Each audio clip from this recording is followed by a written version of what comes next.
Dear colleagues, would be grateful if you could take a seat slowly.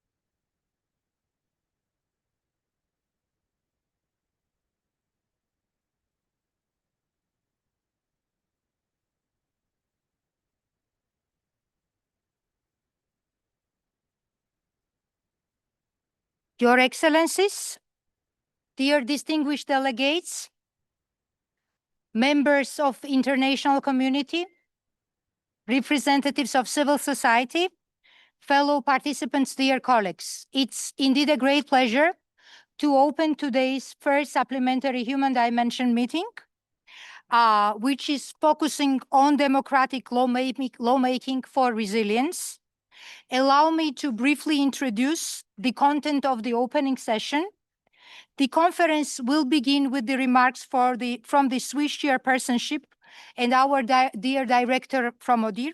Following this, our invited distinguished keynote speaker will share his insights on the topic of this Human Dimension Meeting, and we will conclude with the opening session with sharing technical procedures, informations about the conference. I would like kindly to ask you that only opening session can be recorded or photos taken. For the rest, it's not allowed. So with this, I would like to give the floor now to the chairperson, to His Excellency Ambassador Rafael Nageli, and the permanent representative of Switzerland to the OSCE. Your Excellency, floor is yours. Is it? Sorry, colleagues, dear distinguished representative of the Russian Federation, floor is yours. Благодарю вас, госпожа председатель. Российская Федерация хотела бы сделать следующее заявление по порядку ведения. Швейцарское действующее председательство проводит данное доп. Совещание вопреки практике по пакетному согласованию мероприятий третьей корзины. В непростых условиях, в которые загнали организацию предыдущее недобросовестное действующее председательство, только пакетное решение могло стать приемлемой развязкой и оживить работу практически полностью парализованного ГУМ-измерения. Однако этого не произошло. Подчеркиваем, что эффективная работа ОБСЕ возможна только при учете интересов всех стран и на основе консенсуса. В этой связи заявляем о невозможности участия нашей страны в предстоящем совещании. Благодарю за внимание. Thank you. Point of order noted. And if there are no others, then I will kindly pass the floor to His Excellency, Ambassador. floor is yours. I thank you, Madam Chair. Director Telayan, Excellencies, ladies and gentlemen, it is my pleasure to welcome you to the first Supplementary Dimension Meeting of the 2026 Swiss Chairpersonship. This SHDM will examine good practices for inclusive and democratic lawmaking. We believe that it is a timely and a relevant topic, as we see accelerated democratic backsliding, both globally and in the OSCE region. 71% of the world's population now lives in authoritarian countries, a level last seen in 1986. This is a matter of great concern to many of us. And I'm glad to see that a large number of participants, record participation at the SHDM, is with us in the room today. For Switzerland, democracy is not an abstract preference. It is our political identity. Over the course of our history, democratic institutions, processes, and principles have enabled us to manage profound cultural, linguistic, and religious diversity. They have helped us to find compromise and left room for disagreement without disintegration. And they remain essential to this day in resolving political disputes in a peaceful way. Democratic institutions, transparency, effective multi-level governance, and the rule of law create long-term stability and resilience. Conversely, authoritarian regimes often breed insecurities through their concentrated power structure and leaders who face little institutional constraints. Oversight institutions, such as the Parliament and the judiciary, as well as independent media serving the public interest, play a vital role in providing the necessary checks and balances. They are not only the voice of the people, but also the defenders of democratic lawmaking. Crucially, they hold the executive to account, ensuring that power is exercised responsibly and in line with the rule of law. However, current developments underline that democracy cannot be taken for granted. This is why promoting resilient democracies, capable of adapting new and emerging challenges, is a priority for the Swiss Chairpersonship 2026. Safeguarding the democratic quality of legislation and compliance with the rule of law requires an open and meaningful consultation process, rigorous parliamentary scrutiny, and an effective judicial oversight. Broad consultation processes with the involvement of civil society in lawmaking ensure legitimacy and participation. This inclusive lawmaking helps to prevent harm to institutions by ensuring that diverse perspectives are considered from the beginning and decisions are transparent and in line with international obligations. This, in turn, strengthens public trust in democratic processes and reinforces the legitimacy of institutions. Yet, in many parts of the world, we see an increasing tendency to bypass or accelerate legislative procedures in the name of efficiency or urgency. Such practices can erode the separation of powers, undermine parliamentary oversight, and may lead to the exclusion and marginalization. In the long run, this creates vulnerabilities that internal and external actors can exploit to destabilize societies. Defending democratic lawmaking is therefore not just about democracy, it's also about security and stability. In summary, strengthening democratic lawmaking and resilience are essential for long-term security, making democracy and security inseparable, as outlined in our OSCE commitments. Before I conclude, I wanted to thank ODIHR for the valuable support in organizing the meetings we have today and tomorrow. I'm looking forward to interesting, thought-provoking, and respectful discussions over the next 1.5 days, and I thank you. Thank you, Ambassador. And now I will pass the floor to Ms. Mariette Lallian, our Director of the Office for Democratic Institutions and Human Rights, whom all you know well. Dear Maria, the floor is yours. Thank you. Thank you, dear Chair.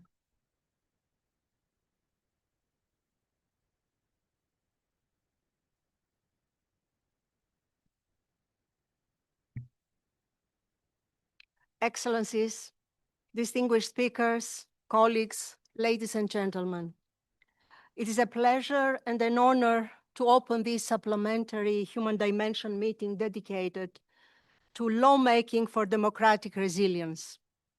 Allow me first to express my sincere appreciation to the 2026 OEC chairpersonship, Ambassador Negeli, for convening this important discussion and for their continued commitment to the human dimension. I also wish to warmly welcome our keynote speaker, Professor Holmovik, the Vice President of the Venice Commission, and to thank all our distinguished introducers, moderators, who will guide our exchanges today. This meeting brings together representatives of participating states, international organizations, parliaments, civil society, independent institutions, and the judiciary. The diversity of perspectives gathered here remind us of an important reality. Democratic lawmaking is a shared responsibility. It requires engagement, restraint, accountability across the entire institutional ecosystem. When we speak of democratic resilience, we often think of elections, independent courts, vibrant civil society, or free media. Yet the quality of democracy also depends, perhaps more fundamentally, on something less visible, but equally decisive: the way laws are made. Legislation shapes the architecture of rights, institutions, and public life. It defines the powers of government, sets limits on authority, and shapes the space for civic participation.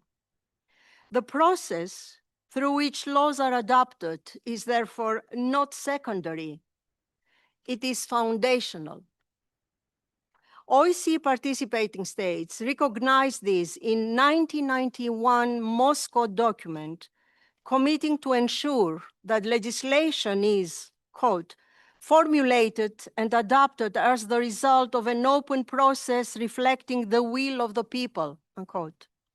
This commitment remains as relevant today as it was then. Democratic legitimacy depends not only on electoral mandates, but also on open, inclusive, and accountable legislative procedures. Recent years have shown that democratic erosion often occurs not through sudden constitutional rupture, but through the gradual weakening of legislative safeguards, reduced scrutiny, compressed procedures, limited consultation, and constrained oversight. Laws may comply with the formal rules, yet lack meaningful deliberation or participation. Over time, this can hollow out democratic safeguards from within. Democratic lawmaking is therefore not a technical exercise. It is a core element of democratic resilience. Transparent procedures, inclusive participation, evidence-based deliberation, and effective checks and balances are not mere administrative procedures and requirements. They are safeguards that protect legitimacy and sustain public trust. Over the past 2 decades, ODIHR has worked extensively to support democratic lawmaking across the OEC region. Through legal opinions, assessing draft legislation against human rights standards and OEC commitments, comparative analysis, and broader reviews of national legislative frameworks, ODIHR has engaged with parliaments, governments, national human rights institutions, and civil society organizations. A recurring lesson is that challenges often arise not from constitutional provisions alone, but from how lawmaking processes function in practice. Weaknesses in planning, drafting, consultation, scrutiny, or post-legislative evaluation can cumulatively affect both the quality and the legitimacy of laws. To address these systemic issues, ODIHR developed its guidelines on democratic lawmaking for better laws. These guidelines treat lawmaking as a continuous democratic cycle, from assessing the necessity of legislation and grounding it in evidence, through meaningful consultation, parliamentary scrutiny, to review after adoption. At their core, the guidelines translate democratic principles into practical safeguards. They help ensure legislative processes remain transparent, inclusive, and accountable, both in ordinary times and under international institutional pressure. Strengthening these safeguards is crucial. If democratic backsliding can occur through the gradual weakening of legislative procedures, then reinforcing them remains one of the most effective early protections for democratic systems. Inclusive deliberation, meaningful consultation, and proportionate parliamentary scrutiny are structural safeguards that reduce arbitrary outcomes and enhance institutional legitimacy. International and regional actors, including the OSCE and the Council of Europe, play an important supporting role. Through comparative expertise, peer dialogue, and early legal assessment, they clarify common standards, share experience across jurisdictions, and provide practical guidance to states when legislative frameworks are developed or reformed, whether for domestic purposes or when seeking compliance with international standards. Ultimately, democratic resilience depends on the internalization of these standards within domestic institutions. Safeguards are most effective when legislative actors see them not as external requirements, but as essential elements of democratic governance. Equally important is meaningful participation and independent oversight. Democratic lawmaking requires more than parliamentary debate. It entails sound policy discussion, impact assessment, and meaningful consultation before, during, and after legislation is adopted. Civil society organizations, national human rights institutions, ombudsperson, and other oversight bodies play complementary roles in this process. They provide expertise, represent diverse societal perspectives, monitor compliance with human rights obligations, and help ensure legislation reflects both international standards and lived realities. Such societal engagement and the wide range expertise that these actors bring can strengthen parliaments, which remain the central forum for democratic deliberation, as this forum is where draft laws are subject to broader public scrutiny and debate. Where, however, legislative safeguards fail, judicial review may serve as a corrective mechanism. Courts may assess whether legislation complies with constitutional principles, international obligations, and core rule of law standards. In some circumstances, they may also examine procedural shortcomings in the legislative process. However, the effectiveness of judicial review depends on several factors, such as access to justice, standing rules, independence and impartiality of the judiciary, and the broader institutional environment in which courts operate. At the same time, courts cannot replace democratic deliberation, but they remain an indispensable component of the broader system of checks and balances. Excellencies, ladies and gentlemen, lawmaking may appear technical, yet it is through democratic procedures that power is structured, rights are protected, and public trust is either strengthened or weakened. The OEC Human Dimension commitments remind us that open, inclusive, and transparent lawmaking is a shared standard and a cornerstone of the comprehensive security. In times of stability, procedural safeguards may seem routine. In times of political pressure or polarization, they become indispensable. This meeting provides an opportunity to reflect not only on challenges, but also on responsibility. Participating states, parliaments, courts, independent institutions, civil society, and international partners all contribute to the integrity of sound and functional democratic lawmaking. If legislative processes remain transparent, participatory, and accountable, democratic institutions are reinforced. If they are allowed to gradually erode, the consequences may not be immediate, but they are cumulative and far-reaching. By investing in the integrity of lawmaking, we invest in the sustainability of democratic institutions. ODIHR stands ready to continue supporting participating states in partnership, in dialogue, and in full respect of constitutional traditions. I thank you for your attention, and I look forward to our discussions. Thank you. Thank you, dear Director. Thank you, Ambassador, and thank you for your insights paving way to the fruitful discussion. And with this, I have an honor and pleasure to pass the floor to Mr. Eric Holmovic, Vice President of the Venice Commission, Council of Europe's Commission for Democracy through Law.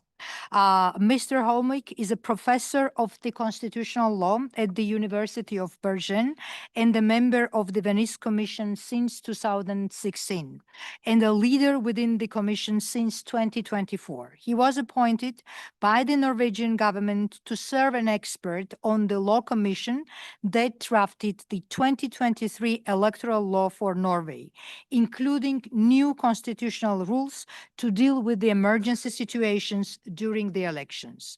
In the Venice Commission, he has acted as a rapporteur on more than 30 opinions covering fields such as constitutional reform, judicial independence, rule of law, and electoral law. Mr. Holmovic, we look forward to hearing your insights. Thank you. Thank you. Chairperson of the Permanent Council, Director of ODIHR, ambassadors, ladies and gentlemen. Lawmaking for democratic resilience is a timely and important topic. Democratic resilience is a concept that implies that our democracies are under threat. And sadly, this is true. The world has changed since the Venice Commission was founded in 1990 in the spirit of democratic optimism following the fall of communist autocracies in Europe. Back then, the Venice Commission embarked on a quest to advance and develop democracy through law. Indeed, the Commission's full name is the European Commission for Democracy through Law. Democratic lawmaking was and is at the heart of the Commission's work. I see that same democratic optimism in the founding documents of the OSCE. The Charter of Paris of 1990 was titled For a New Europe. And here we can read that the era of confrontation and division of Europe has ended. And the Charter goes on to refer to a new era of democracy, peace, and unity in Europe. Today, the unbridled democratic optimism of the 1990s and early 2000s has waned. According to the 2025 VDEM report, in 2024, the world had fewer democracies than autocracies for the first time in over 20 years. In Europe, the buzzwords of the constitutional debate for more than a decade have been democratic backsliding and rule of law backsliding. The progress of the 1990s and early 2000s has been replaced by regression. In Europe, this democratic and rule of law backsliding has not happened by coup d'etat, like in the old days. Instead, democracy and the rule of law is being subverted by legislation adopted by democratically elected majorities. The legal scholar Kim Lane-Shepley has called this phenomenon autocratic legalism. This development makes the lawmaking process and independent oversight and judicial control of laws ever more important for democratic resilience. The Venice Commission has on numerous occasions noted that democratic backsliding and rule of law violations are characterized by a winner-takes-all attitude and a simplistic notion of majoritarian democracy. The argument seems to be that an elected majority can do whatever it wants. The Venice Commission has always rejected this simplistic procedural understanding of democracy. If we accept this understanding of democracy and indeed lawmaking, we reduce it to a facade. In modern constitutionalism, legislative power is much more than just a majority decision in parliament. Constitutions place legislative power in the parliament because it is the representative assembly of the people. If we take seriously the idea that laws are the expression of the will of the people through its elected representatives, we must ensure a proper and public deliberation of laws in the parliament. In a parliamentary system, deliberative and inclusive lawmaking is also important for the separation of powers, as the parliamentary majority usually represent the government. This means that the separation of powers depends on the effective involvement of the opposition in parliament. A brilliant defense of democratic lawmaking was recently offered by the US Supreme Court in the decision of February 20, where the court concluded that President Trump could not impose tariffs on other countries without specific authorization in the law. In a separate opinion, Justice Neil Gorsuch explained the virtues of lawmaking, which he called the bulwark of liberty. And I quote, "The deliberative nature of the legislative process was the whole point of its design. Through that process, the nation can tap the combined wisdom of the people's elected representation, not just that of one faction or man. There, deliberation tempers impulse, and compromise hammers disagreements into workable solution. And because laws must earn such broad support to survive the legislative process, they tend to endure, allowing ordinary people to plan their lives in ways they cannot when the rules shift from day to day. In all, the legislative process helps ensure each of us has a stake in the laws that govern us and in the nation's future." End quote. This, ladies and gentlemen, is constitutional poetry. But what does lawmaking for democratic resilience means in practice? What does it mean in the context of European and other parliamentary systems? In its work, the Venice Commission has identified some key elements of democratic lawmaking, and I will mention 5. Firstly, lawmaking should be inclusive. It should involve all political groups in parliament. Democratic lawmaking also requires the consultation of external experts and stakeholders from civil society, as well as a meaningful public debate. Second, the procedure in the parliament should follow a clear and predictable pattern. Too often, we observe that important legislation is tabled abruptly without advance notice and adopted following an accelerated procedure, even when there is no credible reason to depart from the ordinary procedure. Thirdly, The government's power to legislate by decree should be circumscribed as narrowly as possible and be subject to parliamentary control and judicial review. Fourthly, both the majority and the opposition should respect the principle of political solidarity. This means that the majority should exercise its majority power with self-restraint and with respect towards the opposition in an inclusive and transparent manner. Procedural rules should allocate adequate time for discussion and allow the opposition a reasonable opportunity to influence the agenda and to table amendments to the bills proposed by the government. At the same time, the opposition should not abuse their procedural rights either.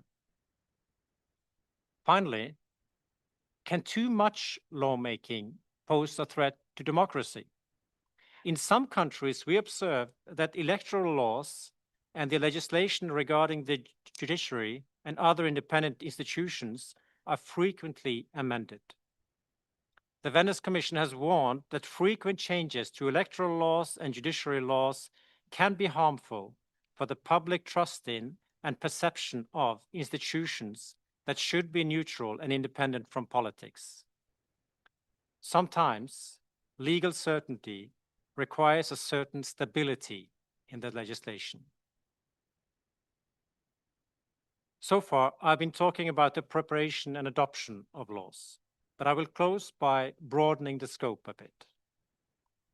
Democratic resilience should also include safeguards to ensure that the laws are democratic, not only in their adoption, but also in their contents. We can call this the rule of law approach to lawmaking. The Venice Commission has always maintained that the rule of law, human rights, and democracy are interdependent. The rule of law promotes democracy by limiting power, establishing accountability, and safeguarding human rights. In its recently updated rule of law checklist, the Commission has introduced two new benchmarks: checks and balances and constitutional review. Both benchmarks are vital not only for the rule of law in the narrow sense, but also for democratic resilience. Only an effective system of checks and balances can guarantee that the legislation is democratic and, consequently, strengthen democratic resilience. And I will be quick to add, a system of checks and balances is not limited to the institutions of the state. The Venice Commission is strongly convinced that a robust civic space with a pluralistic and dynamic civil society is essential for a well-functioning system of checks and balances. Moreover, we should not forget that lawmaking takes place within a constitutional framework. The political majority must respect the limits of legislative powers set by the Constitution. This includes respect for human rights. Only if laws are reviewed by a superior body is it possible to ensure that the content is truly democratic and does not infringe on the Constitution and human rights. So let me conclude with the following words. Lawmaking for democratic resilience goes hand in hand with the rule of law. Thank you for your attention. Thank you, Mr. Holmberg, for your comments and for your contribution to our conference today. Dear colleagues, now allow me to provide you with the technical information and the rules and guidelines on how to participate at this conference as a general practice. The opening session will be followed by the 3 consecutive working sessions, concluding with the closing plenary session.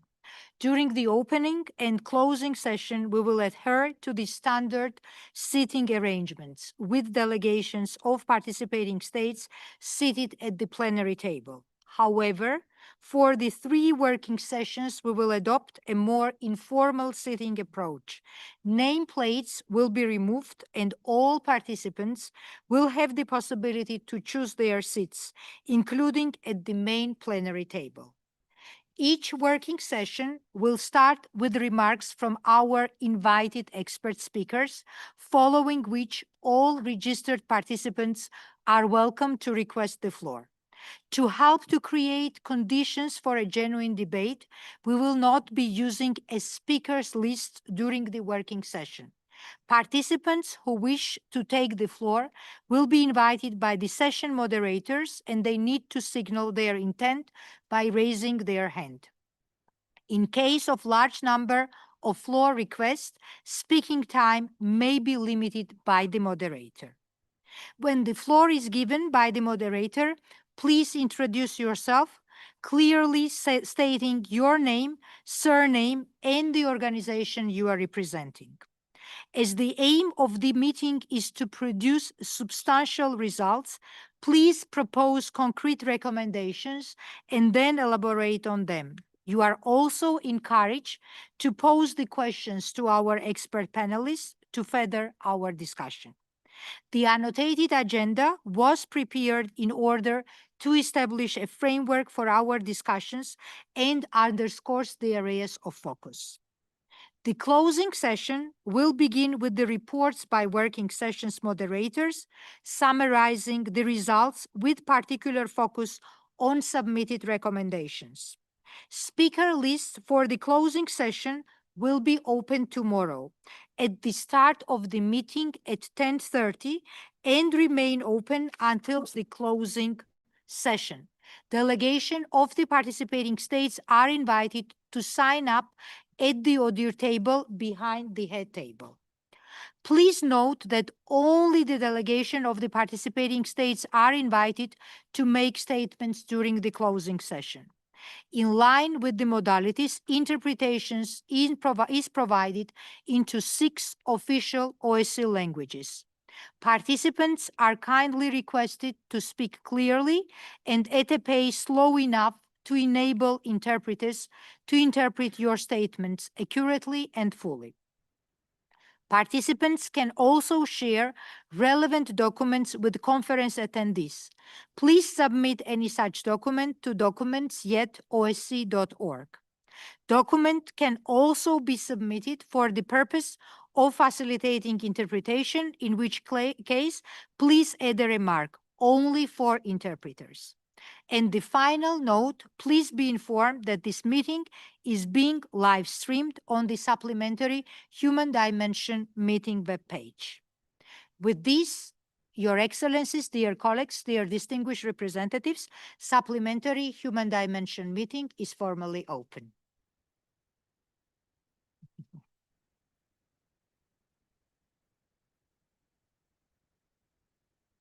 Now we will have actually 20 minutes break and come back at 3 o'clock. Thank you.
Your Excellencies, dear colleagues, I think we can slowly start, given that we had quite some time for a technical break. It's my pleasure to welcome you today to the first working session. My name is Teya Jaliashvili. I'm the first Deputy Director of ODIHR, and I will be moderating this session. The first session is all about this democratic resilience, and in particular, we will discuss the commitments to upholding the principles of democracy and the rule of law as essential foundation for lasting peace and stability. Good lawmaking is a cornerstone, as our director mentioned, of functioning of democracy, which contributes to enhancing public trust in democratic institutions. Conversely, democratic erosion increasingly occurs not through overly unlawful actions, but through the weakening the legislative procedures. Against this backdrop, it's important that the processes strictly adhere to democratic principles and the rule of law in line with the international law and OSCE commitments. This session, dear colleagues, will examine how robust democratic lawmaking practices, such as inclusive deliberation, meaningful consultation, evidence-based decision-making, and sufficient parliamentary scrutiny, can function as early preventive mechanisms against democratic backsliding through law. It will also consider how international and regional actors can support the effective implementation of these standards at the national level. To this regard, I have a great pleasure of having three distinguished speakers, and allow me first to introduce Ms. Nina Beteto, the member of the Venice Commission and judge of the Constitutional Court of Slovenia. With your permission, a very brief background about Ms. Nina Beteto, who graduated in 1985 from the Faculty of Law, University of Ljubljana, and completed parallel studies in French at the Faculty of Arts at the same university. After passing the state bar examination in 1987, she earned a master's degree in civil procedural law. Again, she began her career as a legal advisor at the higher court in Ljubljana and went on to serve as a judge at all judicial levels, including the Supreme Court of the Republic of Slovenia, where she served from 2006 to 2025 and was the vice president between 2011 and 2017. In addition to her judicial work, she has been active in legal education and international cooperation. She is a Slovenian member of the Venice Commission, a member and former chair of the Consultative Council of the European Judges at the Council of Europe, and has participated in working in expert work with GRECO and the Organization for Security and Cooperation in Europe. She has authored numerous publications in civil and European law and received several professional awards. She took an office as a judge of the Constitutional Court on 31st October 2025. Ms. Beteto, floor is yours. Thank you. Thank you. Ambassadors, oh dear director, oh dear deputy director, it's a pleasure to open this session. When we speak about democratic resilience, we often focus on dramatic moments, as we heard today: constitutional crisis, contested elections, or institutional confrontation. But in reality, democratic erosion rarely begins dramatically. More often, it begins procedurally. It begins with the gradual weakening of the practices that structure democratic decision-making: consultation, deliberation, parliamentary scrutiny, and institutional restraint. This is why the quality of democratic lawmaking is so important. Within the OSCE framework, participating states have repeatedly committed themselves to transparent, inclusive, and accountable legislative processes. These commitments recognize that the way laws are adopted is itself an important safeguard for democratic governance. A similar approach can be found in the work of the Venice Commission. For instance, in its rule of law checklist and in its several reports, for example, in its report on the relationship between the parliamentary majority and the opposition, the Commission has repeatedly emphasized that a functioning democracy requires real parliamentary debate, effective committee scrutiny, protection of minority rights within Parliament, and safeguards against the misuse of accelerated legislative procedures. When emergency or expedited procedures become routine, the balance of power shifts subtly but steadily toward the executive. Resilience lies in habits, including the habit of allowing disagreement. Let me illustrate this with a recent Venice Commission example. The Venice Commission was asked to assess a draft law providing for the withdrawal from the Istanbul Convention in a Council of Europe member state. What made the situation particularly striking was the timing. The convention had entered into force domestically only about 18 months earlier. The Commission did not question that. As a matter of international law, a state may withdraw from a treaty. That possibility exists. However, it emphasized that a decision of this kind must still comply with the principles of good lawmaking. In particular, the Commission pointed out several concerns. First, such a legislative initiative should be supported by adequate justification and careful analysis of its consequences, especially where the protection of fundamental rights is concerned. Second, the legislative process should involve meaningful consultations with relevant institutions and stakeholders. Third, complex and controversial legislative proposals with far-reaching consequences should normally follow a slow and deliberative legislative process rather than being adopted through expedited procedures. And finally, the Commission stressed the importance of legal certainty and stability of legislation, particularly where international commitments are involved. What is interesting here is not only the specific recommendation in that opinion, but the type of reasoning behind it. The Venice Commission did not simply evaluate the political desirability of the withdrawal.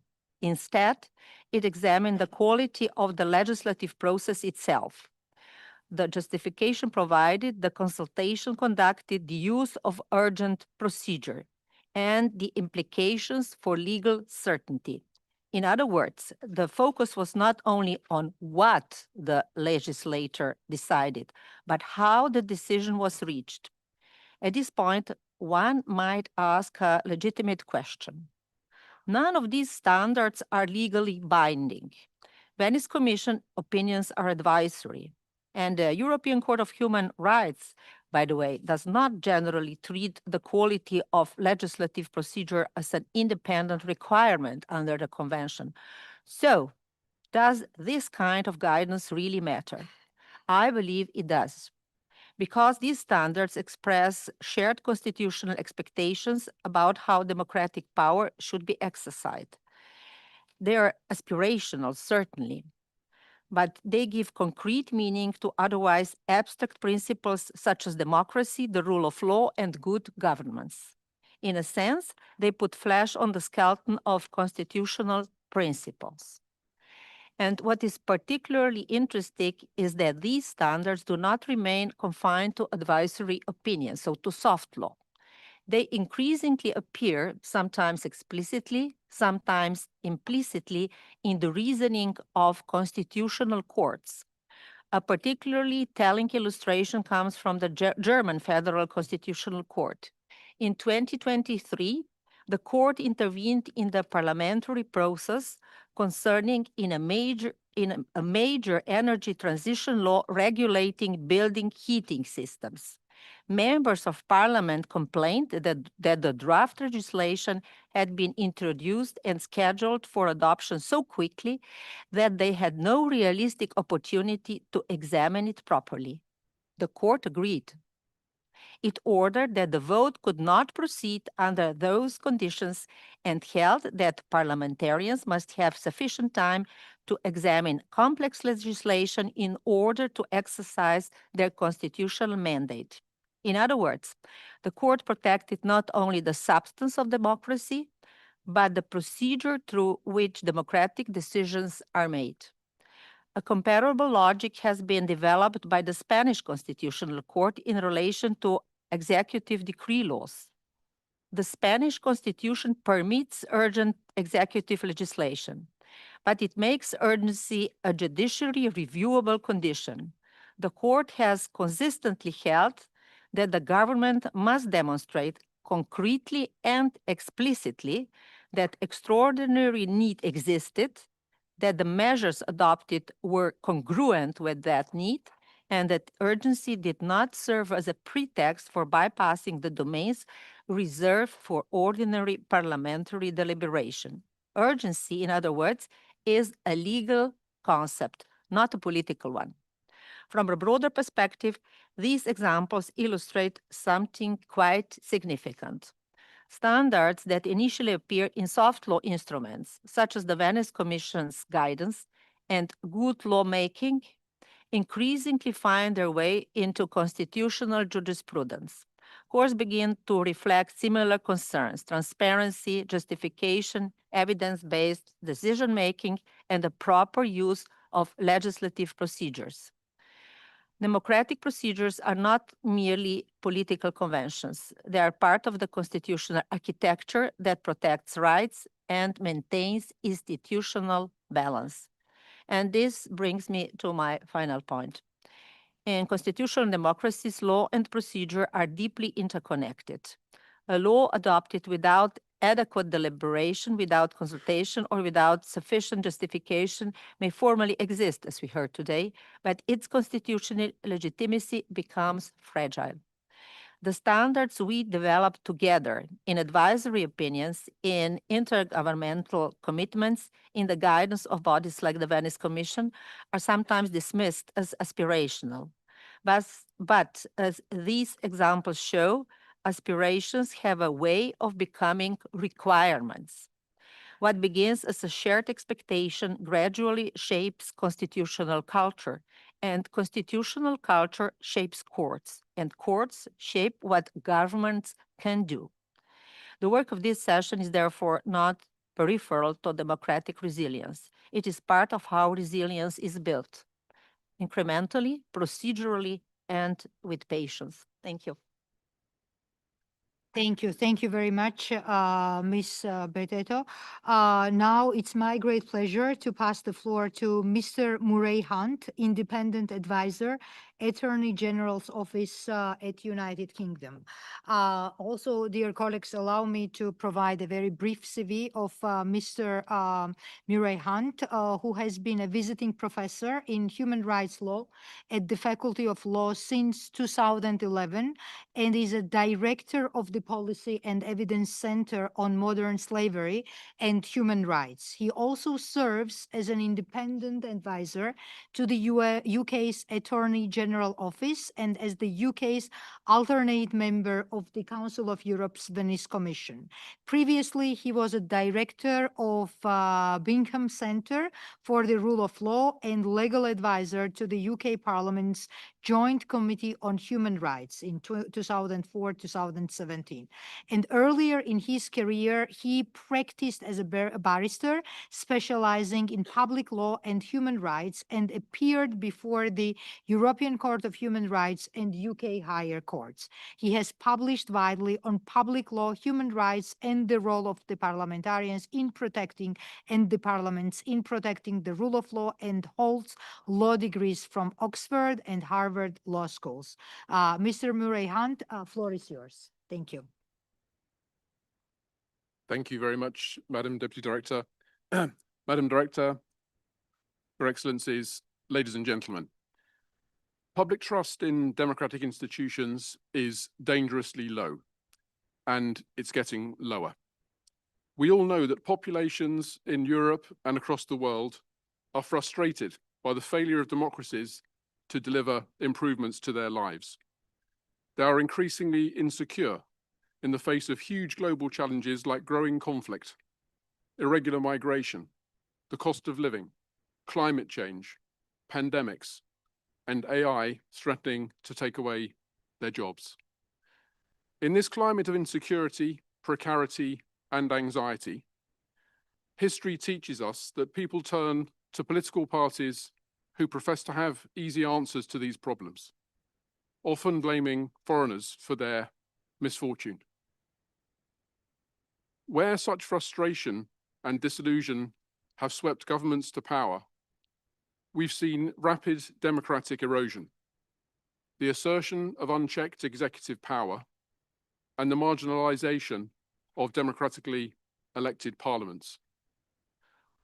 Often this has involved not bypassing the legislature altogether, but more a hollowing out of the legislative process, so that executive power continues to enjoy a thin veneer of formal legality. We might call it democratic backsliding through law, the very opposite of what the Venice Commission was established to promote. Such legal cloaking of democratic erosion risks compounding the public's mistrust in democratic institutions.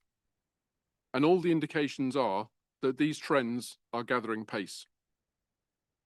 Every index, the Rule of Law Index, VDEM's democracy indices, The Economist's Democracy Index, Freedom House's Freedom in the World report, they are all now flashing red about an accelerating democratic recession, not only in Europe, but worldwide. So the urgency of rebuilding public trust in democratic institutions simply cannot be overstated. But to regain the public's trust, we cannot take for granted that they understand and share the fundamental values on which so much of the post-war international order, including OSCE, was built: democracy, human rights, and the rule of law. Today, we have to remake the case for those fundamental values in terms which are relevant to people's everyday lives and the global challenges that now threaten them and make them insecure. ODIHR's guidelines on democratic lawmaking are a crucial part of this urgent project of rebuilding public trust in democratic institutions by remaking the case for the values which underpin them. And it's important to frame this discussion in this first session by emphasizing that those guidelines are not merely aspirations as to how democratic lawmaking should be conducted, nor are they just a collection of best practice examples suggesting what good lawmaking could look like, a set of nice-to-have ideals. They are much more normative in nature than that. The lawmaking standards in the guidelines are underpinned by the three foundational and interdependent values of democracy, the rule of law, and human rights. And the more detailed lawmaking standards elaborated in the guidelines all flow from these foundational normative values. So it's important to start with those. So first, democratic principles. The guidelines are rooted in these democratic principles. To be legitimate, the power to make law must originate in democratically elected representative bodies which are accountable to the people. Lawmaking must be done through transparent, participatory and inclusive procedures which afford meaningful opportunities for civil society, affected groups and elected members, including the opposition, to influence the content and the shape of those laws. And it must respect the separation of powers, the checks and balances provided by the other branches, the legislature and the judiciary. Secondly, the rule of law, also underpinning the guidelines. As we've heard, the Venice Commission's rule of law checklist makes clear a commitment to the rule of law has certain implications for the legislative process. The democratically elected legislature, not the executive, must be the supreme lawmaker. Lawmaking power can be delegated to the executive, but only by express laws which clearly set out the scope of the delegated power and enable independent review of whether the executive has remained within the scope of that power. Laws must be adopted by transparent, accountable, and inclusive procedures. They must be consistent with higher order law. They should generally avoid retroactivity. All of these detailed lawmaking standards flow from states' commitment to the rule of law. And third and finally, of course, human rights, which also underpin the guidelines, states' commitment to uphold human rights. Interferences with human rights must be prescribed by or in accordance with the law. And that is not merely a formal requirement. The quality of that law must meet certain minimum standards of accessibility, legal certainty, and predictability in order to count as law. And the legislative process must be able to scrutinize laws for compatibility with those fundamental human rights. Governments have to show that they've carefully considered human rights compatibility when developing policies which become laws. And that's why the guidelines stress integrating human rights impact assessment throughout the legislative cycle. So understood in this way, against these normative underpinnings, as standards derived from clear normative foundations rooted in democracy, the rule of law, and human rights, the guidelines are capable of being an effective preventative tool, helping to keep democracies resilient in the face of the challenges they face. Lawmaking processes which meet these standards are likely to lead in practice to better laws, the substantive content of which is more aligned with the interests of those affected, who will in turn feel more involved in the lawmaking process. So what appear on the face of it to be merely procedural safeguards governing the way in which law is made, thereby function as more substantive structural safeguards within the constitutional order. Making law in accordance with the guidelines therefore has the potential to begin to rebuild public trust and confidence in democratic institutions and enable them to start to recover some of the institutional legitimacy that they are perceived to have lost. Thank you. Thank you very much, but in particular highlighting the importance of integrating human rights perspective into the lawmaking. Because only laws that who are human right-based approach, I mean, can make a huge difference. With these, dear colleagues, I have also great pleasure and honor to pass the floor to Ms. Karen Yabre, Director of Programs of Interparliamentary Union, and with your permission, also provide a brief CV of Ms. Yabre. She is the Director of the Division of the Programs, as I mentioned, at the Interparliamentary Union, and also responsible for directing the organization's various programs of support and the policy guidance to parliaments. This includes standard-setting work for democratic parliaments, strengthening parliaments' institutional capacities in emerging democracies and post-conflict societies, alongside enhancing their ability to advance gender equality, to empower youth, to promote sustainable development, tackle climate change, and advance equality in health and health emergency preparedness. Previously, and for last 13 years, she managed a gender partnership program of the organization, focusing on the implementation of projects to support women in parliament and the promotion of women's rights. Before working for the IPU, Karen worked at UNESCO. She holds a master's degrees in political science and in history. Please, floor is yours. Thank you. Thank you very much, Chair, Madam Director, Excellencies, colleagues. Let me begin by thanking OSCE and ODIHR for inviting the Interparliamentary Union to contribute to this important discussion. Parliaments lie at the heart of democratic governance. They are the institutions where laws are debated, governments are scrutinized, and citizens' concerns are translated into public policy. For this reason, the way laws are made matters enormously. When legislative processes cease to be transparent, inclusive, and deliberative, the ability of parliaments to perform their democratic role begins to erode. Over time, this can weaken trust in institutions and reduce the capacity of democratic systems to respond to citizens' concerns. Strengthening democratic lawmaking is therefore one of the most effective ways to safeguard democratic resilience. From the perspective of the IPU, the Global Organization of Parliaments, one simple idea stands out.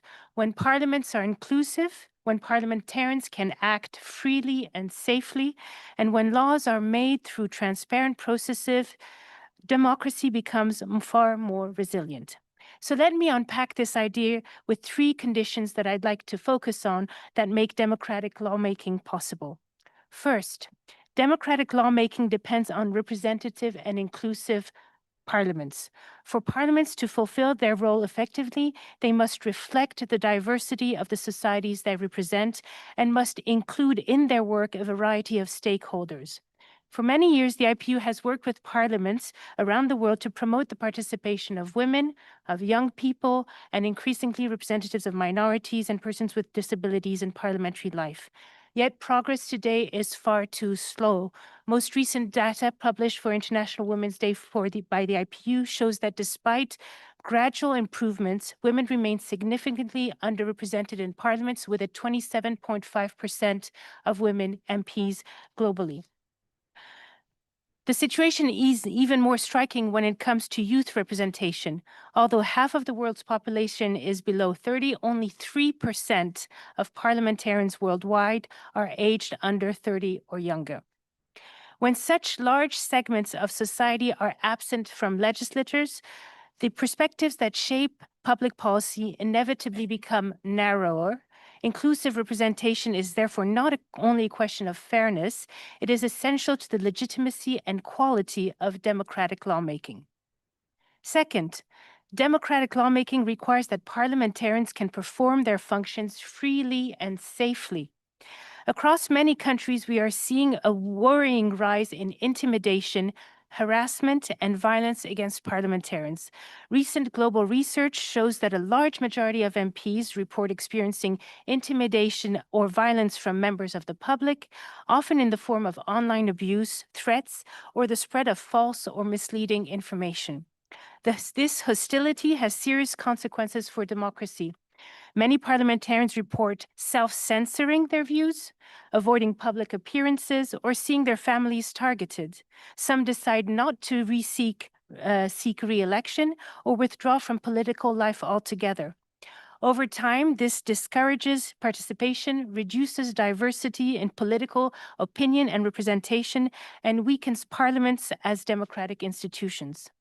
At the same time, the experience of the IPU also shows that parliamentarians in many countries, and most of the time these are opposition MPs, continue to face state-sponsored abuses, including judicial harassment, politically motivated prosecutions, arbitrary detention, and restrictions on their ability to carry out their mandates.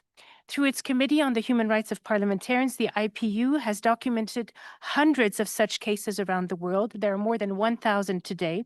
Our experience shows clearly that when parliamentarians are intimidated or prevented from carrying out their work, democratic lawmaking itself is weakened. Protecting the rights and safety and independence of parliamentarians is therefore not only a human rights issue, it is also a fundamental safeguard for democratic institutions. And third, International parliamentary cooperation plays an essential role in strengthening democratic legislative processes and practices. Through cooperation among parliaments, democratic lawmaking principles can be reinforced through the exchange of experience and good practice. Parliaments, of course, operate in national contexts, but they face very many similar institutional challenges. Through peer exchange, parliamentary networks, and structured cooperation, parliaments can learn from one another and reflect on how their own legislative processes can be enhanced. Such exchanges allow MPs and parliamentary staff, which are really key as well to progress, to identify weaknesses, share solutions, and strengthen the transparency and accountability of lawmaking. The IPU supports this work through standards, guidelines, and capacity building aimed at strengthening the core parliamentary functions, including legislative scrutiny, committee systems, and parliamentary research capacity. One recent example, for instance, comes from Lesotho, where the IPU has supported both chambers of parliament in strengthening the research capacity available to parliamentary committees. Through targeted training programs, parliamentary staff are developing the skills needed to provide better analysis and evidence base that would be helpful for legislators and carry out their mandate, and including parliamentary scrutiny. Another tool developed by the IPU and partners is the set of indicators for democratic parliaments, which allow parliaments to undertake structured self-assessments of their legislative oversight and representative functions. These indicators provide a framework for benchmarking parliamentary performance against recognized democratic standards and identifying areas where legislative procedures can be strengthened. Most recently, the parliaments of Albania, Libya, Montenegro, Mongolia, and Thailand, so from around the world, have used these indicators to assess and improve their legislative and oversight practices as part of a broader institutional development process. In addition to political technical support, the IPU also provides a form of peer oversight among parliaments. Through its governing bodies, the IPU regularly examines situations in which parliamentary institutions are under serious strain or where democratic standards appear to be deteriorating. These discussions allow IPU member parliaments to raise concerns, exchange views, and formulate recommendations aimed at supporting the restoration of democratic parliamentary practices. In this sense, the IPU, like other international organizations, also function as an early warning platform within the global parliamentary community. Experiences such as these illustrate how international cooperation can help parliaments strengthen their institutional practices and reinforce democratic safeguards in the legislative process. They also point to several practical steps that can help strengthen democratic lawmaking. First, continued investment is needed in parliamentary capacity for evidence-based lawmaking. This includes strengthening committee systems, developing independent parliamentary research services, improving access to reliable data, and equipping parliamentary staff with the expertise required. Second, greater attention must be given to protecting the safety and independence of MPs. This requires clear standards against intimidation, stronger responses to online harassment, safeguards against politically motivated legal action, and leadership from political institutions to ensure that hostile rhetoric does not silence democratic debate. And third, international actors should continue to expand structured cooperation and peer learning among parliaments. Democratic institutions are strengthened not only through constitutional rules or formal safeguards, but through the everyday functioning of parliaments. And strengthening conditions for effective and democratic parliaments, both nationally and through international cooperation, is therefore one of the most meaningful ways in which we can contribute to safeguarding democratic resilience. Thank you. Thank you. Thank you very much, for these very important and rich points, and amongst others, highlighting the importance, of the conduct of work for being free from violence. So thank you. Thank you. Dear colleagues, now it's, open. The floor is open to participants. But before, I'm very sorry. Just to have a little bit of a patience, because I need to provide a little bit of additional technical information. The important thing is that, dear colleagues, only registered participants are eligible, to request the floor. And and participants may only speak in the capacity under which they have been registered. And once given the floor, I will be kindly appreciate if you present yourself, name, last name, and the organization you represent. And of course, I mean, there is a possibility also to have the points of orders, I mean, throughout the session, and of course, the possibility of the rights of reply. So it's in a very, very concise manner. And now the floor is open. And yes, please, floor is yours. Thank you. Thank you, Madam Moderator. Andriy Chesnokov, delegation of Ukraine to the OSCE. At the outset, we would like to thank the Swiss chairpersonship for organizing this first supplementary human dimension meeting on an extremely important topic. And I would like to say that there is no, for those who are working in the OSCE, there is no any packages in our commitments. So one delegation that lectured us here today in the opening should remember this very precisely. Ukraine strongly supports today's discussion on democratic lawmaking and the role of international actors in safeguarding democratic institutions. Inclusive lawmaking processes supported by international expertise and cooperation are essential for protecting democratic institutions and strengthening democratic resilience. Despite the immense challenges caused by Russia's war of aggression, Ukraine has demonstrated remarkable institutional resilience. Even under conditions of martial law and constant attacks on our cities and infrastructure, Ukraine's democratic institutions remain functional and legislative process continues. And I believe there are representatives of civil society from Ukraine who could confirm this to you.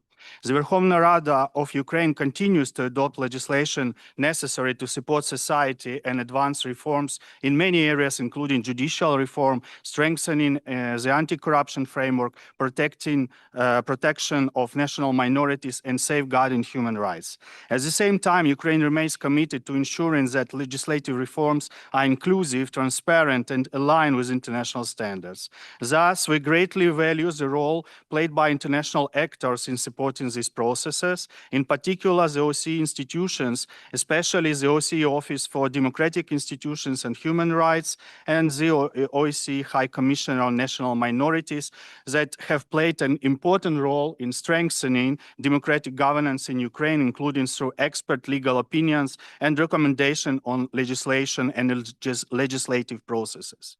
Distinguished colleagues, in the temporary occupied territories of Ukraine, on the contrary, the democratic processes have been completely dismantled. Ukrainian legislation has been replaced with the Russian occupying legal frameworks. Local elected representatives are persecuted and residents are forced to live under unlawful administration imposed by the Russia's occupying power. Today, on the sad anniversary, 12th anniversary of the sham referendum in Crimea that was orchestrated by Russian occupation authorities, we call on the OSCE participating states and institutions to continue to firmly uphold OSCE commitments and support efforts aimed at restoring democratic governance, the rule of law, and Ukraine's legitimate sovereign authority in the temporary occupied territories of Ukraine. Ministry of Foreign Affairs of Ukraine, in its statement on this occasion, called today upon the international community, all states, and the international organizations to strictly adhere to the policy of non-recognition regarding Crimea and other temporary occupied territories of my country. This is not just about Ukraine, but about principles, respect for international law, the territorial integrity of states, and the UN Charter. And I thank you, Madam Moderator. Thank you, dear colleagues. I mean, I was once again kindly asked that first and most to show the hands in order to count the time that we can allocate. So it's a technical procedure, sorry, but I have to do so in order to be able then to announce. So yeah, colleagues are counting as I understood, so.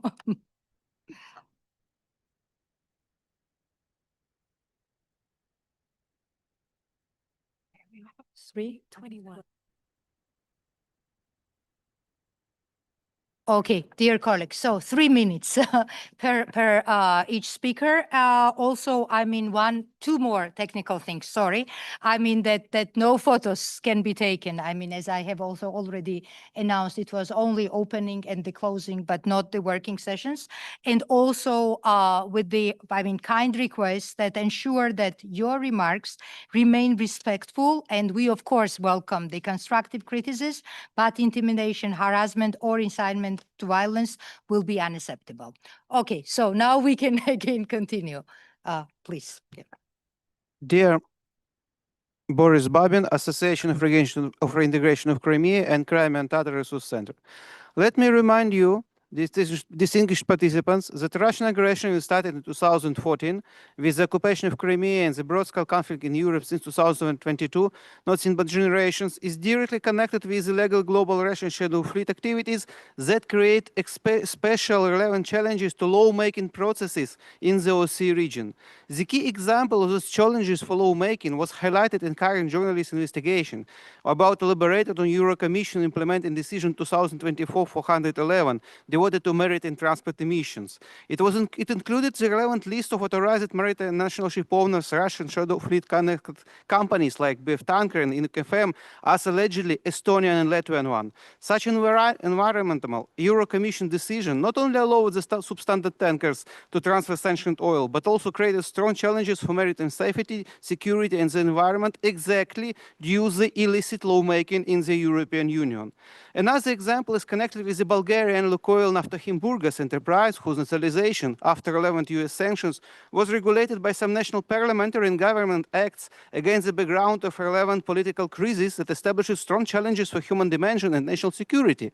Exactly the delay of solving these issues is since 2022, granted by some European Union sanction-related documents, caused ongoing turbulence in national lawmaking processes. On the other hand, ongoing challenges in areas of maritime safety and security, including environmental issues and seafarers' rights, are still not solved on the levels of the national legislations of the USC participating states. It became clear after the catastrophic situation connected with Russian aggression happened in December 2024, when 2 Russian tankers as part of 2 Russian shadow fleet sank in storm near the Kerch Strait. But after the United Nations Special Rapporteur Toxic determined the challenges on this issue, this situation was quite ignored by European states on the level of ongoing development of their national maritime legislation, and any additional restrictions were not implemented.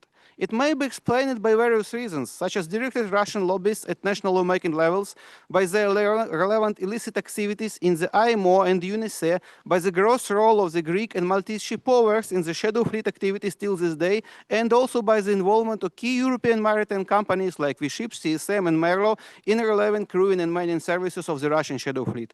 That's why the Russian Maritime Register of Shipping, banned since 2022 in the International Association of Classification Societies and sanctioned by the European Union, still continues its shadow activities in the OSCE participating states as a common tool of Russian and Chinese intelligence, but many national maritime authorities did not review and amend relevant national legislative act in areas of maritime security and good and safety. But as a good example in this sad situation, I may point to new amendments done by the Danube Commission regarding the new register of damage from Russian aggression on the lower Danube, created by the resolution of the Danube Commission December 2025.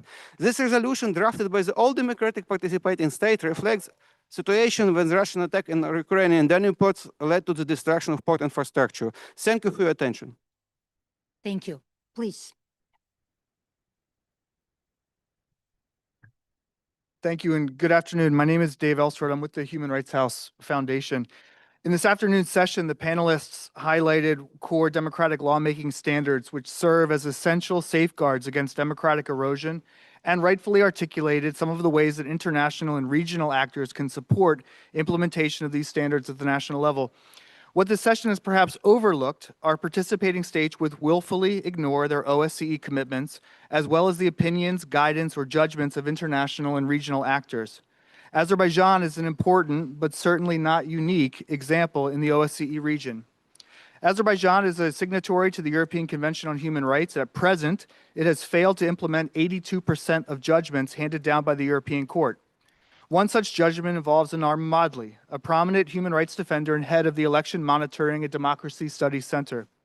The court found that his 2013 arrest and detention had been purely political and designed to silence him after his organization published a highly critical report on the 2013 presidential elections in Azerbaijan, an election which was also heavily criticized by the ODIHR election monitoring mission. Anar was released in 2016, and despite the court's judgment, the Azerbaijani authorities have not quashed his conviction. In December, the Committee of Ministers at the Council of Europe stated that they, quote, deplored the authorities' continued silence and persistent lack of progress on this and 6 other cases of human rights defenders, civil society activists, and others. Anar was arrested again in April 2024, following, among other activities, his participation in the Supplementary Human Dimension Meeting in this building, indeed in this room. And he remains in prison for his legitimate human rights work. We remind this body that his detention stands in violation of Azerbaijan's OSCE commitments, is a reprisal for his human rights work, including at the OSCE, and we call for his release. We further remind participating states that this organization has no formal mechanism for monitoring and reporting on reprisals against individuals who cooperate with it. As democratic rollbacks and severe human rights violations continue to take place across the region, including in Belarus, Russia, Georgia, and Azerbaijan, participating states must make every effort to protect human rights defenders engaging with the OSCE. Against this backdrop, I'd like to ask the panelists the following question. What steps can participating states and OSCE independent institutions take to protect human rights defenders and other civic watchdogs while they conduct their legitimate work to safeguard democracy and promote human rights? I thank you. Thank you. The lady, exactly. Thank you, Madam Moderator. My name is Pervin Hayrullah. As a member of Western Thrace Minority University Graduates Association, I am representing the Turkish minority of Western Thrace. I'd like to emphasize that the strength of democratic systems doesn't depend solely on the content of legislation, but also on the quality of the lawmaking process itself. Transparent, inclusive, and accountable legislative procedures are fundamental for maintaining public trust, strengthening institutional legitimacy, and ensuring democratic resilience across the OSCE region. When legislative processes are open and participatory, citizens and civil society actors are able to engage meaningfully in decision-making. However, when laws are adopted without adequate consultation, parliamentary scrutiny, or public transparency, even well-intentioned policies may undermine trust in democratic institutions. For minorities, these procedural safeguards are particularly important. Inclusive lawmaking ensures that minority groups can express their concerns and perspectives regarding policies that directly affect their daily lives, including education, religious administration, property rights, and cultural identity. In this context, the situation of the Turkish minority in Western Thrace illustrates the importance of democratic legislative standards. The rights of the Turks of Western Thrace were recognized under the Treaty of Lausanne, which established protection for minority, education, religious, and cultural life. Ensuring that legislative processes remain transparent and inclusive is essential for maintaining these protections and strengthening mutual trust between minorities and state institutions. Nevertheless, Greece continues to violate the Treaty of Lausanne, to which she is a signatory, and persists in undermining the rights of the Turkish minority through both overt and covert practices. The Turkish minority has been subjected to discriminatory educational policies that aim either to leave the community educationally disadvantaged or to accelerate its assimilation, thereby threatening its continued existence. In this context, the minority faces both linguistic and religious pressures. Furthermore, the administration of historical minority foundations has been placed under state-appointed officials, effectively weakening the community's economic autonomy. Overall, Greece has demonstrated a persistent unwillingness to tolerate elements associated with Turkish identity within its jurisdiction. Therefore, Madam Moderator, we propose the participating states to encourage Greece to develop a transparent and supportive legislative process in order to increase the trust of the Turkish minority in Greece in state institutions. Thank you for your attention. Thank you. European Union, please. Thank you, Madam Chair. My name is Edith Kubini-Bakalovic, and I'm with the EU delegation here in Vienna at the OSCE. We would like to thank the Swiss CIO and ODIHR for organizing today's Supplementary Human Dimension Meeting on a topic that is of particular importance for the EU. We very much also warmly welcome the speakers to the Supplementary Human Dimension Meeting and thank them for their valuable presentations. Peace and prosperity, freedom and security go hand in hand with respect for the rule of law, democracy, and all human rights. And the EU will remain steadfast in the defense of the universality of human rights, democracy, and the rule of law. The active promotion and protection of these universal norms, including in our external action, are in the interest of the EU. And I would like to underline two guiding documents in this regard of the EU's. First, the EU Action Plan on Human Rights and Democracy, that indeed continues to be the compass that guides the EU action on human rights and democracy in its external relations, as well as the European Democracy Shield that was presented end of last year, that provides a strategic framework to safeguard, strengthen, and promote democracy in the EU, following a whole of government and whole of society approach. It includes a series of concrete measures to empower, protect, and promote strong and resilient democracies, including boosting societal resilience and citizens' engagement. And it also builds on EU's engagement with international partners like the OSCE, the UN, and the Council of Europe. And the EU also supports and promotes civic education and online media literacy as a contribution to this resilience of democracies and healthy online information spaces, and promotes the use of online technologies in strengthening democratic participation, accountability, and access to information. And I would also like to thank and recall the centrality of ODIHR's work and mandate in the shaping responses to today's challenges. ODIHR has played a fundamental role in preserving and strengthening democratic standards and institutions and promoting respect for human rights.